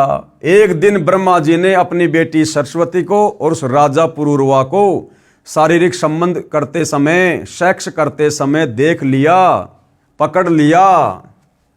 अपनी बेटी को श्राप दे दिया। ब्रह्मा जी ने श्राप दे दिया सरस्वती को। क्या? वह नदी रूप में समा गई। जहां पर पुरूरवा तथा सरस्वती ने संभोग किया था, यानी कई वर्षों तक शारीरिक संबंध बनाते रहे, वो कुकर्म करते रहे, वह पवित्र तीर्थ सरस्वती संगम नाम से विख्यात हो गया। जहां पर पुरूरवा ने महादेव की भक्ति की, वह स्थान पुरूरवा तीर्थ नाम से विख्यात हुआ। अब बताइए भाइयों और बहनों, ऐसी गंदी हरकत से जिस सरस्वती तीर्थ का जन्म हुआ, उस तीर्थ पर जाने से, पूजा करने से, भक्ति करने से क्या कभी हमें सद्बुद्धि मिलेगी? हम उल्टा दुर्बुद्धि का शिकार होंगे। यदि हम अपने बच्चों को उन तीर्थों पर लेकर जाएंगे और यदि ये कथा उनको सुनाएंगे, क्योंकि तीर्थ पर जाएंगे तो तीर्थ के विषय में जानने की इच्छा तो होती है ना, तो गाइड लोग क्या बताएंगे? यही कथा सुनाएंगे कि भैया सरस्वती तीर्थ की स्थापना कैसे हुई। तो यही विषय वासना की कहानी सुनाई जाएगी, ये कामसूत्र की बातें सुनाई जाएंगी। तो सोचिए आपके मन में क्या गंदे विचार उत्पन्न होंगे, आपके बच्चों के मन में क्या गंदे विचार उत्पन्न होंगे। आपको क्या मिला वहां जाकर, भक्ति या बकवाद? इसलिए सतगुरु रामपाल जी इन सभी तीर्थों पर, धामों पर ना जाने की सलाह देते हैं, क्योंकि ये शास्त्र विरुद्ध साधना है। गीता अध्याय 16 श्लोक 23 के अनुसार शास्त्र विधि को त्याग के जो मनमाना आचरण किया जाता है, उससे ना कोई लाभ मिलता है, ना कोई सिद्धि मिलेगी, ना कोई रिद्धि मिलेगी और ना अंत में मोक्ष मिलेगा। तो ये है भाइयों और बहनों सरस्वती संगम तीर्थ की कहानी। आगे देखिए 3 नंबर, वृद्धा संगम तीर्थ। इस वृद्धा संगम तीर्थ की नींव कैसे पड़ी? श्री ब्रह्म पुराण पेज नंबर 173 से 175। एक गौतम ऋषि थे, उनका 1000 वर्ष की आयु तक विवाह नहीं हुआ। वह वेद ज्ञान भी नहीं पढ़ा था, केवल गायत्री मंत्र याद था, उसी का जाप करता था। एक दिन वह एक पर्वत पर एक गुफा में गया। वहां पर 90,000 वर्ष की आयु की एक बुढ़िया स्त्री मिली। दोनों ने विवाह कर लिया। बताओ, उस ऋषि ने जो भक्ति करने गया था और थोड़ी सी उम्र का था, और उसने अपने दादी की उम्र की 90,000 साल की बुढ़िया के साथ में उसने शादी कर ली। एक दिन वशिष्ठ ऋषि तथा वामदेव ऋषि वहां गुफा में अन्य ऋषियों के साथ आए। उन्होंने गौतम ऋषि का उपहास किया। कहा कि हे गौतम जी, ये बुढ़िया आपकी माँ है या आपकी दादी माँ है? उनके जाने के पश्चात दोनों बहुत दुखी हुए। अगस्त ऋषि की राय से गोदावरी नदी के गोमती तट पर गए और कठोर तपस्या करने लगे। उन्होंने भगवान शंकर और विष्णु का शतवन किया, यानी आराधना की, तथा पत्नी के लिए गंगा जी को भी खुश किया। गंगा ने उनके तप से प्रसन्न होकर कहा, ब्राह्मण, आप मंत्र पढ़ते हुए मेरे जल से अपनी पत्नी का अभिषेक करो, इससे वह रूपवती हो जाएगी। गंगा जी के आदेश से दोनों ने एक दूसरे के लिए ऐसा ही किया। दोनों पति पत्नी सुंदर रूप वाले हो गए, वो गौतम ऋषि और वो 90 साल की बुढ़िया, दोनों जवान हो गए। वह जल जो मंत्रों का था, उससे बुढ़िया का नाम नदी बह चली। उसी स्थान पर गौतम ऋषि ने उस बुढ़िया के साथ जो युवती हो गई थी, मन भरकर संभोग किया। बताइए, और हम वहां जा रहे हैं मुक्ति प्राप्त करने के लिए, सद्बुद्धि प्राप्त करने के लिए। अरे भैया, वहां तो कामसूत्र की घटनाएं घटी हैं, वो तो विषय वासनाओं के अड्डे थे। जमकर लोगों ने सेक्स किया, संभोग किया, कुकर्म किए। और हम ऐसी अपवित्र जगह पर जाकर कैसे सद्बुद्धि को प्राप्त कर सकते हैं? कैसे हमें कोई भक्ति लाभ मिलेगा? कैसे हमें कोई पुण्य मिल सकता है? तब से उस स्थान का नाम वृद्धा संगम तीर्थ हो गया। वहीं पर गौतम ऋषि ने साधनार्थ एक शिवलिंग स्थापित किया था, वह भी उस बुढ़िया के नाम पर वरदेश्वर कहलाया।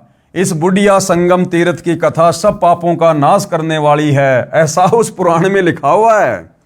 अब बताओ, वो खुद इतने कुकर्म करके और पाप की मालगाड़ी भर के ले गए, जिंदगी भर सेक्स करके, संभोग करके, कुकर्म करके, और वहां जाने से हमारे पाप कर्मों का नाश कैसे होगा? वहां किया हुआ स्नान दान सब मनोरथों को सिद्ध करने वाला है। इसीलिए तो सबका कल्याण हो रहा है, सबकी बुद्धि भ्रष्ट हो रही है इन तीर्थों पर जा जाकर। आगे पढ़िए भाई और बहनों, हमारे देवताओं की ओर करतूतें। अश्व तीर्थ तथा भानु तीर्थ तथा पंचवटी आश्रम की स्थापना। श्री ब्रह्मा पुराण पेज नंबर 162 से 163 तथा श्री मार्कंडे पुराण पेज नंबर 173 से 175 पर लिखा है, महर्षि कश्यप के ज्येष्ठ पुत्र आदित्य सूर्य हैं। उनकी पत्नी का नाम उषा है। मार्कंडे पुराण में सूर्य की पत्नी का नाम संज्ञा लिखा है, जो महर्षि विश्वकर्मा जी की बेटी है। यानी ये जो सूर्य है, आग का गोला, इसके ऊपर जिस देवता का कंट्रोल है वो है सूर्य देव। सूर्य देव जी की पत्नी का नाम है उषा, जो कि विश्वकर्मा जी की बेटी है। विश्वकर्मा जी कौन है? ये देवी देवताओं के कारीगर हैं, उनके मकान बनाते हैं, उनकी बिल्डिंगें बनाते हैं। फिर क्या हुआ? सूर्य की पत्नी अपने पति सूर्य के तेज को सहन न कर सकने के कारण दुखी रहती थी। एक दिन अपनी सिद्धि शक्ति से अन्य स्त्री अपनी ही स्वरूप की उत्पन्न की। उसे कहा, आप मेरे पति की पत्नी बनकर रहो, तेरी तथा मेरी शकल समान है। अब देखो भाई और बहनों, इनके कारनामे। अब सूर्य की जो पत्नी थी वो अपने पति के तेज को सहन नहीं कर पा रही थी, तो उसने क्या किया? अपनी वचन शक्ति से एक स्त्री को उत्पन्न किया और अपने उस पति के लिए, उसके साथ संभोग करने के लिए उसको वहीं छोड़ दिया। अब सोचो भाई और बहनों, मेरे वचन से यदि कोई संतान उत्पन्न मैं करूंगा, स्त्री या पुरुष, तो वो मेरी संतान होती है। अब बताओ, उसने अपनी ही वचन से उत्पन्न बेटी को, स्त्री को, और अपने ही पति के समक्ष संभोग के लिए पेश कर दिया। और क्या कहा उसने? उषा ने, आप यह भेद मेरी संतान तथा मेरे पति को नहीं बताना। यह कहकर संज्ञा यानी उषा तप करने के मकसद से उत्तर कुरुक्षेत्र में चली गई। वहां घोड़ी का रूप धारण करके तपस्या करने लगी। अब सूर्य की पत्नी उषा तपस्या करने चली गई और घोड़ी का रूप बना लिया, ताकि मेरा पति मुझे पहचान ना सके, मुझे दुखी ना करे, क्योंकि सूर्य देव उषा को बार बार शारीरिक संबंध बनाने के लिए दुखी करता था, परेशान करता था, और इस प्रकार की गतिविधियों से उषा बहुत ज्यादा दुखी थी, परेशान थी। भेद खुलने पर सूर्य भी घोड़े का रूप धारण करके वहां गया। जब सारी बातों का सूर्य देव को पता चला उस स्त्री के माध्यम से कि तेरी ओरिजिनल पत्नी तो ऐसे ऐसे घोड़ी का रूप बनाकर फला फला जगह तप करने गई है, जहां संज्ञा यानी उषा घोड़ी रूप में तपस्या कर रही थी। घोड़े रूप में सूर्य ने घोड़ी रूपधारी संज्ञा से संभोग करना चाहा। ये देवी देवता भी भाई और बहनों आम इंसानों से भी इन विषय विकारों के मामले में गिरे हुए हैं। उषा यानी संज्ञा घोड़ी रूप में वहां से भागकर गौतमी नदी के तट पर आई और घोड़ा रूपधारी सूर्य ने भी पीछा किया। वहां आकर घोड़ी रूप में अपने पतिव्रत धर्म की रक्षा के लिए घोड़ा रूपधारी पति को न पहचान कर उसकी ओर अपना पिछला भाग न करके मुख की ओर से ही सामना किया। दोनों की नासिका मिली। सूर्य वासना के वेग को रोक नहीं सके तथा घोड़ी रूपधारी उषा के मुख और ही संभोग करने के मकसद से प्रयत्न किया। नासिका द्वारा वीर्य प्रवेश से घोड़ी रूपधारी उषा के मुख से दो पुत्र कौन कौन, अश्वनी कुमार यानी नासत्य तथा दशर उत्पन्न हुए। इस प्रकार की उल्टी और गलत हरकत करने के चलते सूर्य देव के दो पुत्र उत्पन्न हुए उषा से तथा शेष वीर्य जमीन पर गिरने से रेवंत नामक पुत्र उत्पन्न हुआ। वह स्थान अश्व तीर्थ, भानु तीर्थ तथा पंचवटी आश्रम के नाम से विख्यात हुआ। अब बताओ भाइयों और बहनों, बताओ धन्य है हमारे देवी देवता। भाइयों और बहनों, 21 ब्रह्मांड में ये झंझट, लड़ाई झगड़ा, पति पत्नी का, विषय वासनाओं का, काम वासना का, ये इसी प्रकार से आग लगी हुई है। आग। आप और हम देवी देवता बनना चाहते थे ना। देवी देवता बनना तो बहुत दूर की बात थी। हम तो भक्ति करके ये सोचते थे कि मैं तो मेरे देवता के लोक में चला जाऊं, विष्णु जी के लोक में चला जाऊं, सूर्य भगवान के लोक में चला जाऊं। अब देख लो उन देवी देवताओं के कर्म और किस प्रकार की गलत हरकत करने के चलते और इस अश्वनी तीर्थ की स्थापना हुई है, जिस तीर्थ पर जाकर हम लोग भगवान प्राप्ति की उम्मीद लगाए बैठे रहते हैं, लाभ प्राप्ति की उम्मीद लगाए बैठे रहते हैं। इसीलिए तो पूरे हिंदू समाज की बुद्धि भ्रष्ट हो चुकी है। समझाने से भी समझ में नहीं आती, आंखों से ये प्रमाण देखने के बाद भी समझ में नहीं आती है, क्योंकि काल ने हमारे को अध्यात्म में इतना नीचे गिरा दिया है। उसी स्थान पर सूर्य की बेटियों का अरुणा तथा वरुण नामक नदियों के रूप में समागम हुआ।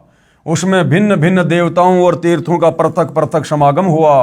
उक्त संगम में 27,000 तीर्थों का समुदाय है। वहां किया हुआ स्नान व दान अक्षय पुण्य देने वाला है। वो दुर्बुद्धि देने वाला दुर्बुद्धि, और अंत में मरने के बाद में दुर्गति देगा। फिर नारद उस तीर्थ के सुमरण से, कीर्तन और श्रवण से भी मनुष्य सब पापों से मुक्त, धर्मवान और सुखी होता है। बताओ, अब नारद जी को कह रहे हैं कि नारद, उस अश्वनी तीर्थ की महिमा गाने से, उस घटना की बार बार जिक्र करने से, उस कथा को करने से कि अश्वनी तीर्थ की स्थापना कैसे हुई, कहते हैं अक्षय लाभ को देने वाला है, पाप नाश हो जाते हैं। अरे ऐसी गंदी कथा सुनने से तो मन में विकार उत्पन्न होंगे, उल्टे हम पाप के भागी बनेंगे, कुकर्म करने की प्रेरणा बनेगी, कुकर्म करने की। तो ये लिखा भाई और बहनों हमारे इन पुराणों में, जिनकी कथा हमारे धर्मगुरु सदियों से करते आ रहे थे, और सब के अंदर विषय वासनाओं के बीज डाल दिए। इसलिए सतगुरु रामपाल जी इस शास्त्र विरुद्ध साधना को ना करने की सलाह देते हैं। नंबर 5, जन स्थान तीर्थ की स्थापना। अब इस तीर्थ की स्थापना कैसे हुई भाई? श्री ब्रह्म पुराण गीता प्रेस गोरखपुर से प्रकाशित पेज नंबर 161-162 पर ऋषि याज्ञवल्क्य से राजा जनक ने पूछा कि हे द्विज श्रेष्ठ, बड़े बड़े मुनियों ने निर्णय किया है कि भोग और मोक्ष दोनों श्रेष्ठ हैं। आप बताइए भोग से भी मुक्ति प्राप्त कैसे होती है?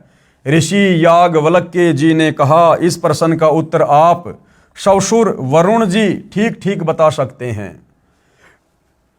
चलो उनसे पूछते हैं। दोनों भगवान वरुण के पास गए, यानी जल देवता के पास गए, तथा वरुण ने बताया कि वेद में ये मार्ग निश्चित किया है कि कर्म न करने की उपेक्षा कर्म करना श्रेष्ठ है। धर्म, अर्थ, काम तथा मोक्ष ये चारों पुरुषार्थ कर्म से बंधे हुए हैं। नरप श्रेष्ठ, हे राजाओं में श्रेष्ठ, कर्म द्वारा सब प्रकार से साध्यों की सिद्धि होती है, इसलिए मनुष्यों को सब तरह से वैदिक कर्म का अनुष्ठान करना चाहिए। इससे वे इस लोक में भोग तथा मोक्ष दोनों प्राप्त कर सकते हैं। अकर्म से कर्म पवित्र है। इसके पश्चात राजा जनक ने ऋषि याज्ञवल्क्य को पुरोहित बनाकर गंगा के तट पर अनेकों यज्ञ किए। इसलिए उस स्थान का नाम जन स्थान तीर्थ के नाम से विख्यात हुआ। उस तीर्थ का चिंतन करने से, वहां जाने और भक्ति पूर्वक उसका सेवन पूजन करने से मनुष्य सब अभिलाषित वस्तुओं को पाता है और मोक्ष का भागी होता है, भोगी होता है। आगे देखिए भाई और बहनों, उपरोक्त पुराणों के लेखों का निष्कर्ष। प्रमाण संख्या 1 में कहा है कि भृगु ऋषि के पुत्र शुक्र ने गौतमी नदी के उत्तरी तट पर साधना की थी, जिस कारण से वह स्थान शुक्र तीर्थ नाम से विख्यात हुआ। अब वहां जाने का क्या लाभ है? यदि कोई उस शुक्र तीर्थ में केवल स्नान व वहां पर बैठे कामचोर व्यक्तियों को दान करने से ही मोक्ष मानता है, वो ज्ञानहीन व्यक्ति है, उसको ज्ञानवान कुछ नहीं है। परमात्मा की साधना जैसे शुक्राचार्य ने की थी, वैसी साधना किसी भी स्थान पर कोई साधक करेगा तो शुक्राचार्य को जो लाभ हुआ वो लाभ प्राप्त होगा। मात्र उस धाम पर जाकर चक्कर काटने से कुछ नहीं मिलने वाला। यही स्थिति प्रमाण संख्या 5 की समझें कि गंगा के तट पर जिस स्थान पर राजा जनक ने अनेकों अश्वमेध यज्ञ किए, एक अश्वमेध यज्ञ में करोड़ों रुपए, वर्तमान में अरबों रुपए खर्च हुए थे, तब राजा जनक को स्वर्ग प्राप्ति हुई थी। यदि कोई अज्ञानी कहे कि उस जन स्थान तीर्थ पर जाने व स्नान करने तथा वहां उपस्थित ऐबी यानी शराबी, तमाकू व मांस सेवन करने वाले व्यक्तियों को दान करने से राजा जनक वाला लाभ मिलेगा, क्या यह बात न्याय संगत है? बिल्कुल भी नहीं है। इतना कुछ करने के पश्चात भी राजा जनक मुक्त नहीं हो सका। वही आत्मा कलयुग में संत नानक जी के रूप में श्री कालूराम मेहता के घर जन्मा, फिर पूर्ण परमात्मा की भक्ति पूर्ण गुरु कबीर परमेश्वर से नाम प्राप्त करके की, तब उस आत्मा का मोक्ष हुआ। तो भला उस तीर्थ पर जाने मात्र से आप और हमारा वर्तमान में कलयुगी जीवों का कैसे उद्धार हो जाएगा? प्रमाण संख्या 2 में श्री ब्रह्मा जी की बेटी सरस्वती ने पुरूरवा नामक राजा के साथ अपने पिता से छुपकर सेक्स यानी संभोग किया। जब पिताजी ने उन्हें ऐसा करते देखा तो श्राप दे दिया। वह स्थान जहां पर सरस्वती ने तथा राजा पुरूरवा ने दुराचार किया, उस स्थान का नाम सरस्वती संगम तीर्थ विख्यात हुआ। अब सोचो वहां जाने से क्या मिलेगा, कैसे लाभ होगा? विचार करें, क्या ऐसे स्थान पर जाने व स्नान करने से कोई लाभ हो सकता है? प्रमाण संख्या 3 में कहा है कि एक गौतम नामक ऋषि ने 1000 वर्ष की आयु में 90,000 वर्ष की आयु की वरदा से यानी उस बुढ़िया से विवाह किया। अपने को युवा बनाने के उद्देश्य से दोनों ने गोदावरी नदी के गौतमी तट पर कठोर तप किया। उन दोनों ने किस मकसद से तप किया कि भाई वो जो बुढ़िया है वो भी जवान हो जाए, और जवान हो जाएगी तो मैं फिर जी भरकर इसके साथ में शारीरिक संबंध बनाऊंगा, संभोग करूंगा, मौज मस्ती करूंगा। दुराचार करने के मकसद से उन्होंने वहां पर तप किया, और हम वहां जाकर सोच रहे हैं कि हमें सद्बुद्धि आएगी, कभी नहीं आने वाली। उसके पश्चात मंत्रों से जल मंत्रित करके एक एक दूसरे पर डाला, दोनों युवा हो गए। ये सब कुछ भाई और बहनों काल करवाता है, अन्यथा वो ही नदी है, वो ही पानी है। आप वहां जाकर देखे, अपनी पत्नी पे छींटे मारकर उसको युवा कर दो ना। ये सब कुछ ये काल करवाता है। काल इसने तो इस प्रकार से तीर्थों की स्थापना करवा के इस कलयुग में आप और हम जीवों को भक्ति के नाम पर भटकाना था, भटकाना। तत्पश्चात उस स्थान पर दोनों ने मन भरकर संभोग अर्थात विलास सेक्स किया। वह स्थान वरदा संगम तीर्थ कहलाया। विचार करने योग्य बात है कि ऐसे स्थानों पर जाने से आत्म कल्याण के स्थान पर पतन ही होगा, आत्म उद्धार नहीं हो सकता। आगे देखिएगा, प्रमाण संख्या 4 में कहा है कि सूर्य की पत्नी घोड़ी का रूप धारण करके तपस्या कर रही थी। सूर्य काम वासना यानी सेक्स के प्रेशर के वश होकर घोड़ा रूप धारण करके घोड़ी रूपधारी अपनी पत्नी के पास गया। घोड़ी ने उसे अपने पृष्ठभाग यानी पीछे की ओर नहीं जाने दिया। सूर्य इतना सेक्स के प्रेशर में यानी काम वासना के दबाव में था कि उसने घोड़ी के मुख की ओर ही संभोग क्रिया प्रारंभ की। जिस कारण से उन्हें 3 पुत्र प्राप्त हुए। वह स्थान अश्व तीर्थ नाम से विख्यात हुआ। ये है हमारे देवताओं के लक्षण। जिस सूर्य देवता को हम जल अर्पित करते हैं, ये कर्म है सूर्य देव के। वहीं पर सूर्य की 2 बेटियां जाकर नदी बनकर बहने लगी, जिस कारण से वही स्थान पंचवटी आश्रम नाम से भी प्रसिद्ध हुआ। ऐसी नदियों का तो पानी पीना तो दूर, नहाने से भी दुर्बुद्धि आएगी, दुर्बुद्धि। उसी स्थान को भानु तीर्थ भी कहा जाता है। इस तीर्थ का लाभ लिखा है कि इसके सुमरण से, यानी उस तीर्थ की महिमा करने मात्र से, उसकी बातचीत करने मात्र से और कीर्तन करने से तथा इनकी कथा सुनने से सब पापों से मुक्त होकर धर्मवान और सुखी होता है। अगर इस प्रकार की गंदी हरकतों की कथाएं सुनने से अगर आदमी धर्मवान बनता है, धनवान बनता है, तो भैया फिर तो काम वासना की पुस्तक लाकर खुद भी पढ़ो और अपने बच्चों को भी पढ़ाओ, सहपरिवार पढ़ो, गांव वालों को इकट्ठा करके उसकी कथा करो। अरे कामसूत्र की कथाएं, काम वासना की किताबें आजकल तो बहुत मिलती हैं, कलयुग है।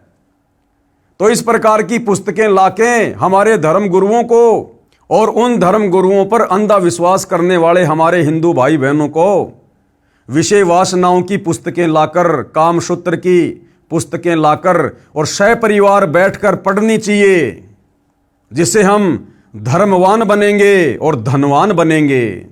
इसलिए भाइयों और बहनों, सतगुरु रामपाल जी बार बार हमें गीता अध्याय 16 श्लोक नंबर 23 का हवाला देते हैं कि अर्जुन, शास्त्र विधि को त्याग कर जो मनमाना आचरण है, और ये टोटल मनमाना आचरण है, इन तीर्थों पर जाना, धामों पर जाना, मंदिर मस्जिद चर्च गुरुद्वारों में जाना, ये प्रेत पितर की पूजा करना, श्राद्ध निकालना, ये टोटल शास्त्र विधि को त्याग कर किया जाने वाला मनमाना आचरण है, जिसको करने के चलते ना भगत को किसी प्रकार का धन लाभ होगा, ना उसके कार्य सिद्ध होंगे और ना ही मरने के बाद उसकी गति होगी।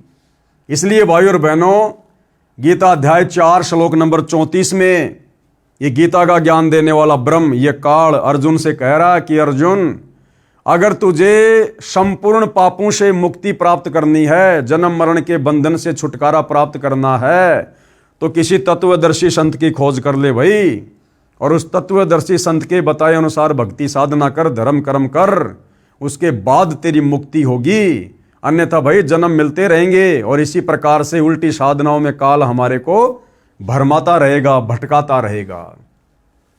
विचार करो पुण्यात्माओं, क्या ऐसी इन कथाओं को सुनने तथा ऐसे स्थान पर जाने से आत्म कल्याण संभव है?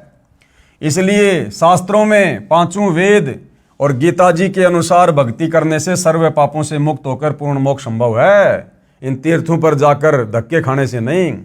अब भाइयों और बहनों, सर्वश्रेष्ठ तीर्थ क्या है?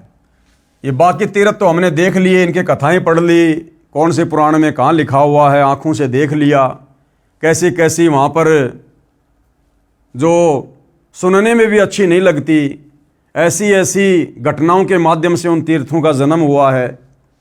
अब सर्वश्रेष्ठ तीर्थ क्या है?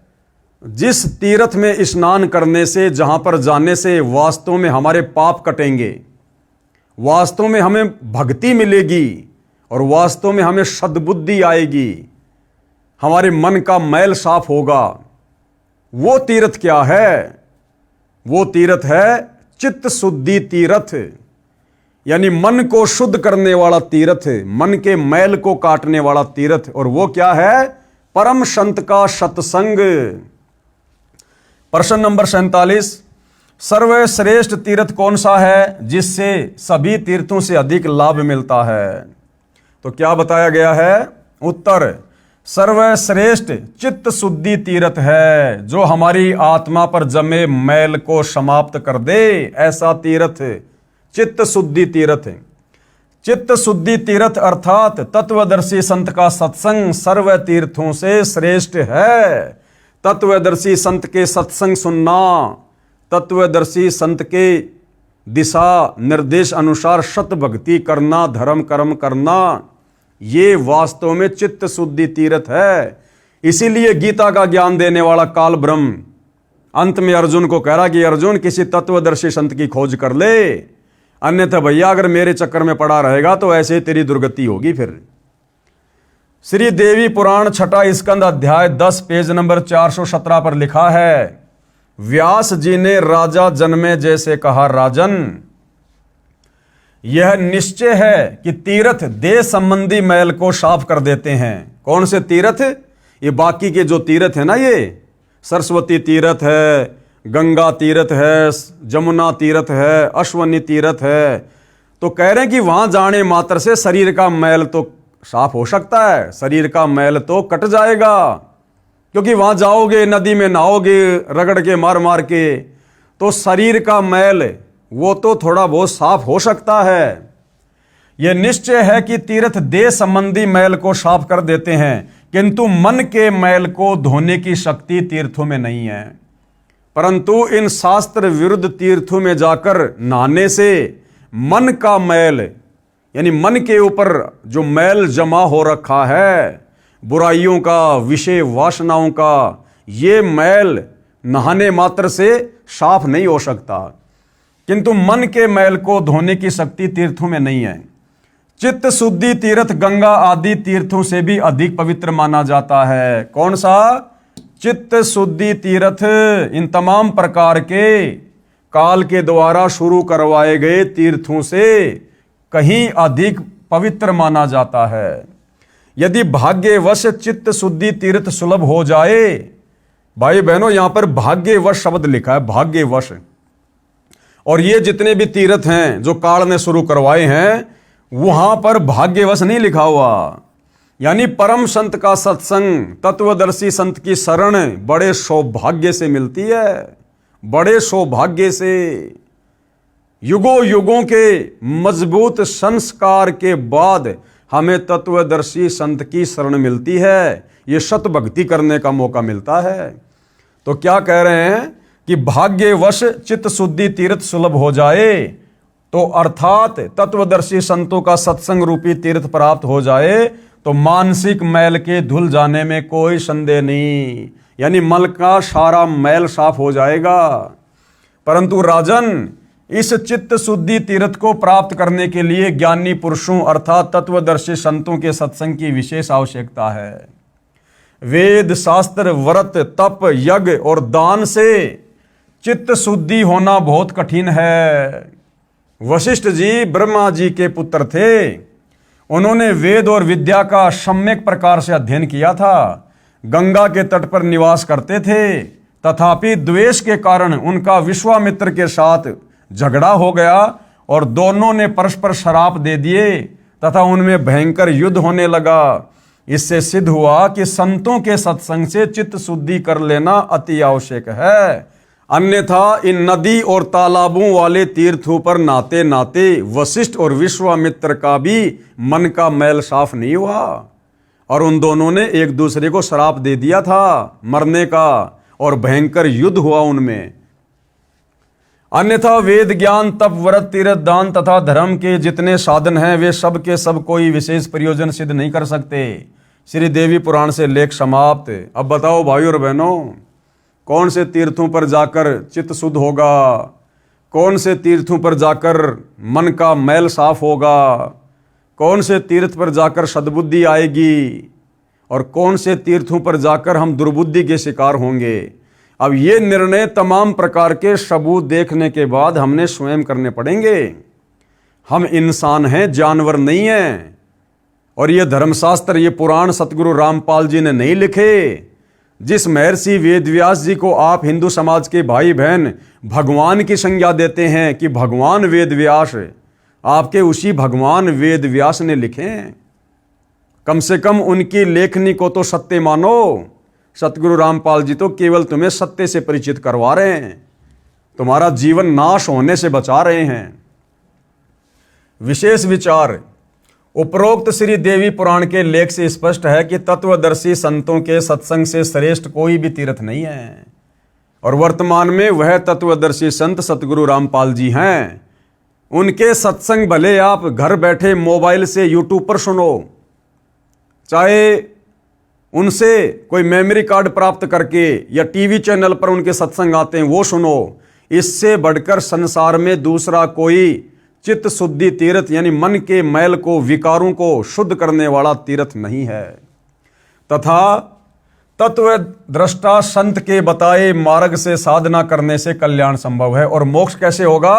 उसी तत्वदर्शी संत के बताए अनुसार भक्ति साधना करने से मोक्ष संभव है। बाकी तीर्थ व्रत तप दान आदि व्यर्थ प्रयत्न है। तत्वदर्शी संत के अभाव के कारण केवल चारों वेदों में वर्णित भक्ति विधि से पूर्ण मोक्ष लाभ नहीं है। परमेश्वर कबीर जी ने क्या कहा है इस विषय पर?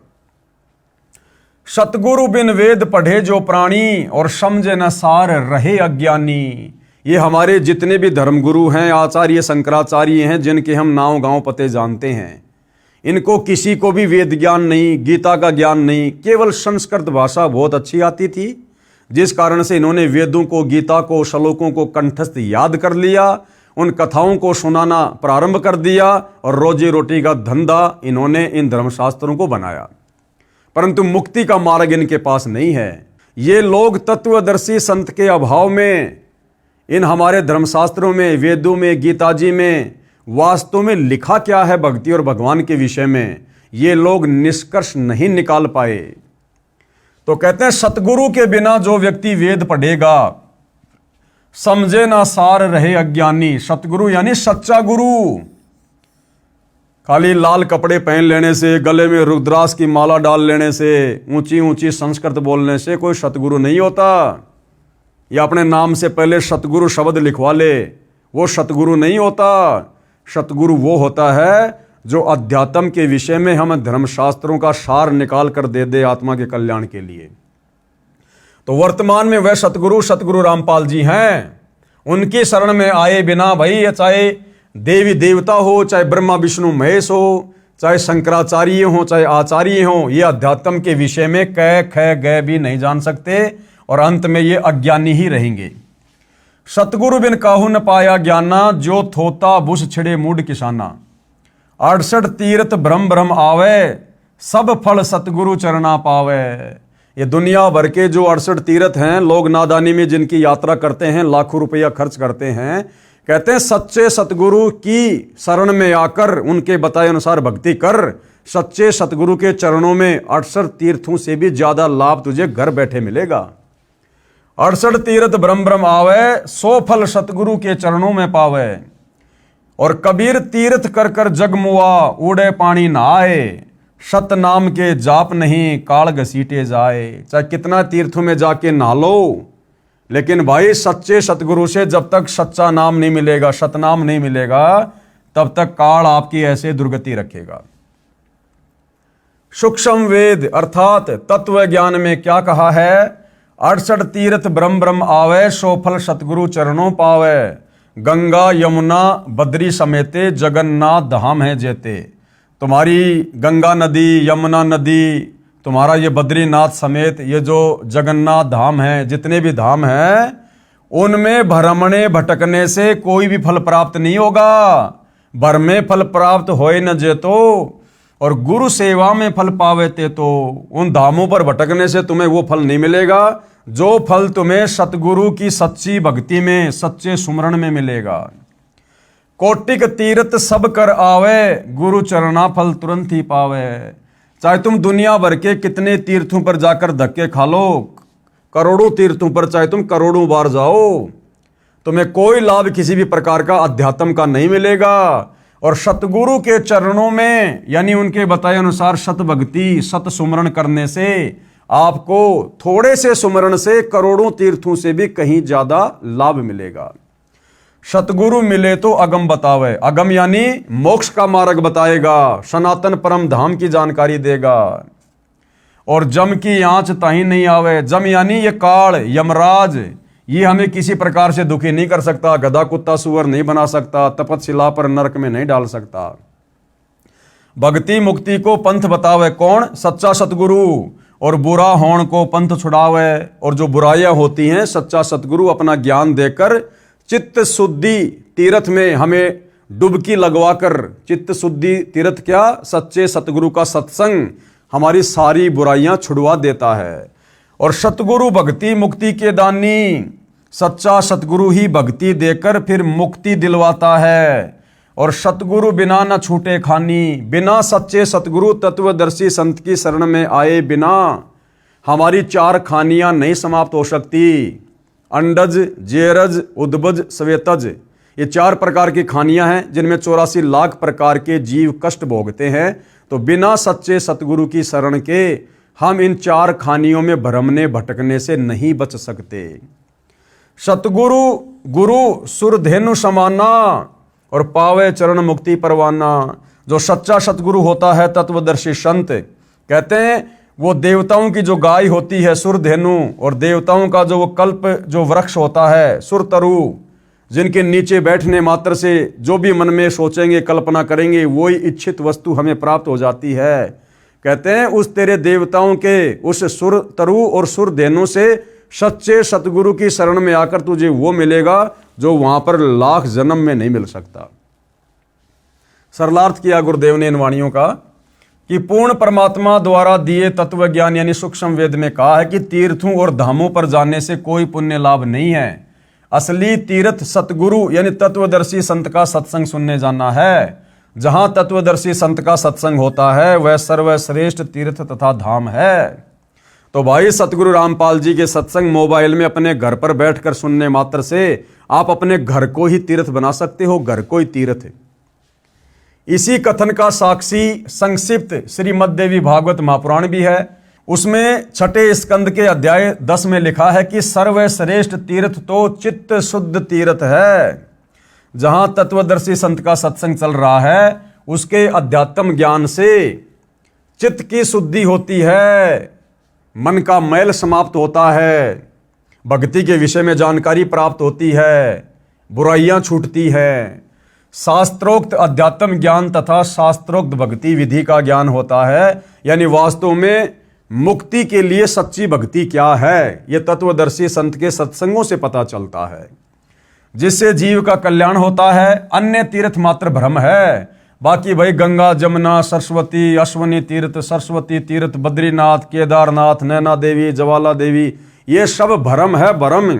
वहां जाकर केवल धक्के तो खा सकते हो, पाप के भागी तो बन सकते हो, परंतु आत्म कल्याण नहीं है। इसी पुराण में लिखा है कि सतगुरु रूप तीर्थ मिलना अति दुर्लभ है।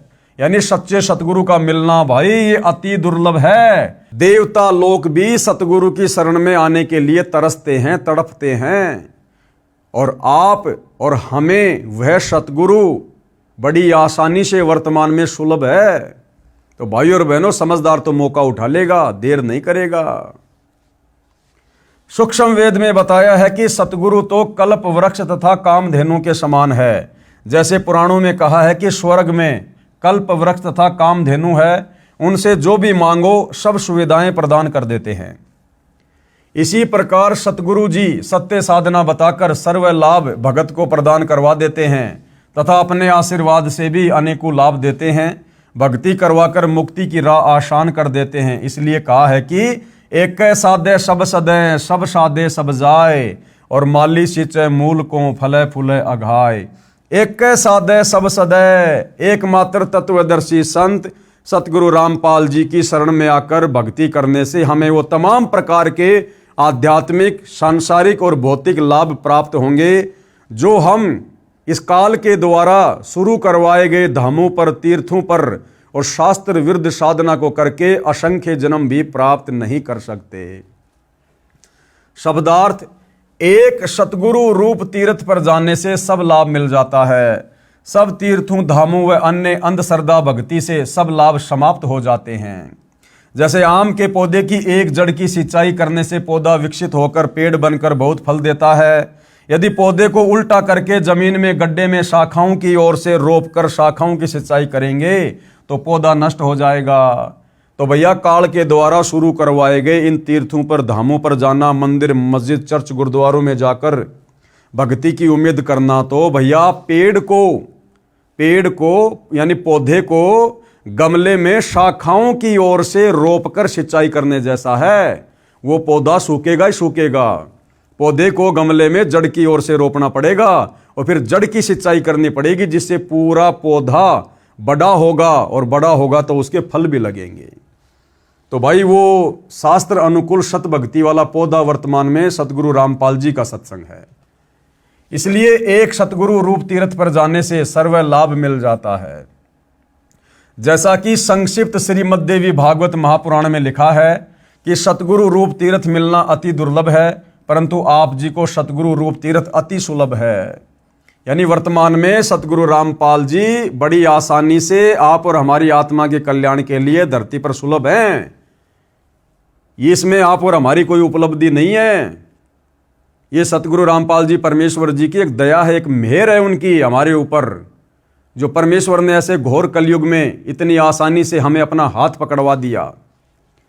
यह दास यानी सतगुरु रामपाल जी विश्व में एकमात्र सतगुरु तीर्थ यानी तत्वज्ञानी है, जिस तत्वदर्शी संत के विषय में गीता अध्याय 4 श्लोक 34 में गीता ज्ञान देने वाला ब्रह्म कह रहा है कि अर्जुन, तत्व ज्ञान के लिए तत्वदर्शी संत की खोज कर और उसकी खोज करने के बाद भली भांति उसको प्रसन्न कर, दंडवत प्रणाम कर, फिर वो तत्वज्ञानी महात्मा तुझे तत्व ज्ञान का उपदेश करेगा, यानी तेरे को भक्ति का मार्ग बताएगा, मुक्ति का रास्ता बताएगा, जिससे तेरा जन्म मरण समाप्त होगा, लक 84 मिटेगी और सनातन परम धाम सतलोक में चला जाएगा।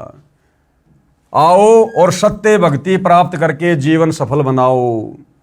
क्या कह रहे हैं सतगुरु रामपाल जी कि नादानों, इतना सब कुछ आंखों देखने के बाद भी अगर तुम्हारी बुद्धि सत्य को स्वीकार नहीं करती है तो तुम्हारे में और जानवर में फिर कोई अंतर नहीं। परमात्मा कहते हैं भक्ति बिना नर और खर एक है। नर यानी इंसान, स्त्री या पुरुष, और खर यानी गधा। भक्ति बिना, भक्ति यानी सत्य ज्ञान, सत्य भक्ति। तो कहते हैं भक्ति बिना नर और खर एक हैं, जिन हरि पद नहीं जान्या, पूर्ण ब्रह्म की परख नहीं रे, पूज मरे पाषाणा। इन अज्ञानी धर्मगुरुओं के कहने पर पत्थरों की पूजा कर करके, मंदिर, मस्जिद, चर्च, गुरुद्वारों की पूजा कर करके हमारे पूर्वज आज वो प्रेत बने फिर रहे हैं, पितर बने फिर रहे हैं, भूत योनि में कष्ट उठा रहे हैं, लक 84 योनियों में तरह तरह के कष्ट भोग रहे हैं। तो कह रहे हैं सतगुरु की भक्ति के बिना, सच्चे सतगुरु के बिना गधे में और इंसान में, वो नर यानी इंसान चाहे कोई राष्ट्रपति हो, चाहे भिखारी हो, चाहे बहुत बड़ा कोई धनवान हो, कहते हैं उस भक्तिहीन व्यक्ति में और गधे में कोई किसी प्रकार का अंतर नहीं है। वो गधा भी अपना जीवन बर्बाद कर रहा है और वो मनुष्य भी, वो व्यक्ति भी मनुष्य शरीर प्राप्त करके तत्वदर्शी संत की सुसंगति के अभाव में अपने मनुष्य जन्म को बर्बाद करके और गधे की योनि में जाने की तैयारी कर रहा है। तो गधे में और इंसान में कोई अंतर नहीं होगा यदि उसके पास वर्तमान में सतगुरु रामपाल जी की सत भक्ति नहीं है। तो भाई और बहनों, समझाने में सतगुरु रामपाल जी परमेश्वर जी ने अपने सत्संगों में और अपने कर कमल से लिखित इस पवित्र पुस्तक में कोई कमी, कोई कसर किसी प्रकार की नहीं छोड़ी है। अब यदि भाई और बहनों कोई कमी रहेगी तो आप और हमारी नासमझी की रहेगी, हमारे कमजोर संस्कारों की रहेगी, जिसके लिए हम खुद ही जिम्मेदार रहेंगे।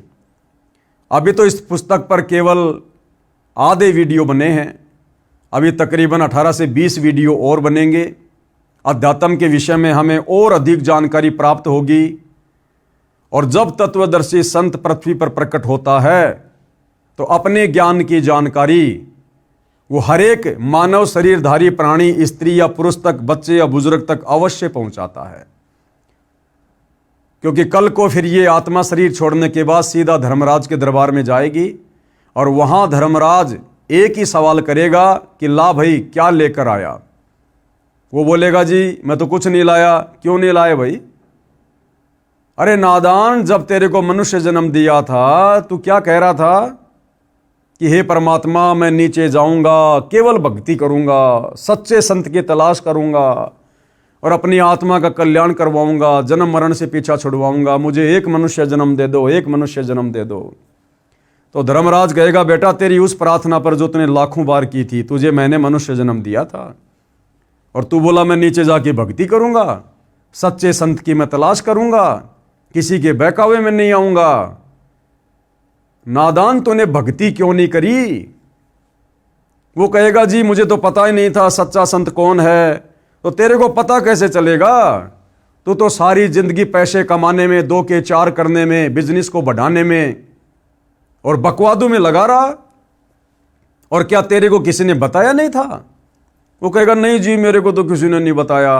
तो वहां झूठ नहीं चलती, यहां की कोर्टों में झूठी गवाही हो जाती है, लेकिन ऊपर वाली कोर्ट में परमात्मा कहते हैं तुमने उस दरगाह का महल नहीं देखा, धर्मराज के तिल तिल का लेखा। जैसे महाभारत के युद्ध के दौरान अंधे धृतराष्ट्र को युद्ध की घटना समझाने के लिए संजय को वेद व्यास जी के द्वारा दिव्य दृष्टि दे दी गई थी। वो दीवार पर एलसीडी की तरह सैकड़ों किलोमीटर दूर हो रहे महाभारत के युद्ध को ज्यों का त्यों देखकर अंधे धृतराष्ट्र को बता रहा था। तो वहां पर हमारे कर्म कुकर्म एलसीडी पर चल पड़ते हैं ऐसे कि ऐसे। समझदार आदमी वहां झूठ नहीं बोलता, उसको पता है। फिर उसको पता चलेगा, देख वो भाई तेरे को ज्ञान गंगा पुस्तक दे रहा था एक संत रामपाल जी की, और कह रहा था अभी भगवान धरती पर आए हैं, पूर्ण सन धरती पर आए हुए हैं, भक्ति कर लो वरना दुर्गति होगी। ये मनुष्य जन्म परमात्मा प्राप्ति के लिए मिलता है। ये काम धंधा करते करते हमारे को असंख्य जन्म बीत गए, कुछ भी हाथ नहीं लगा, और मरने के बाद ये सारा पैसा धन दौलत परिवार यहीं रह जाएगा, भाई अकेला जाएगा, क्या मुंह दिखाएगा भगवान को जाकर ऊपर हैं। और देख संत रामपाल जी के भगत उनकी पुस्तकों पर वीडियो बना बना के थूक बिलो रहे थे, गला फाड़ रहे थे, उनको क्या सवारत था।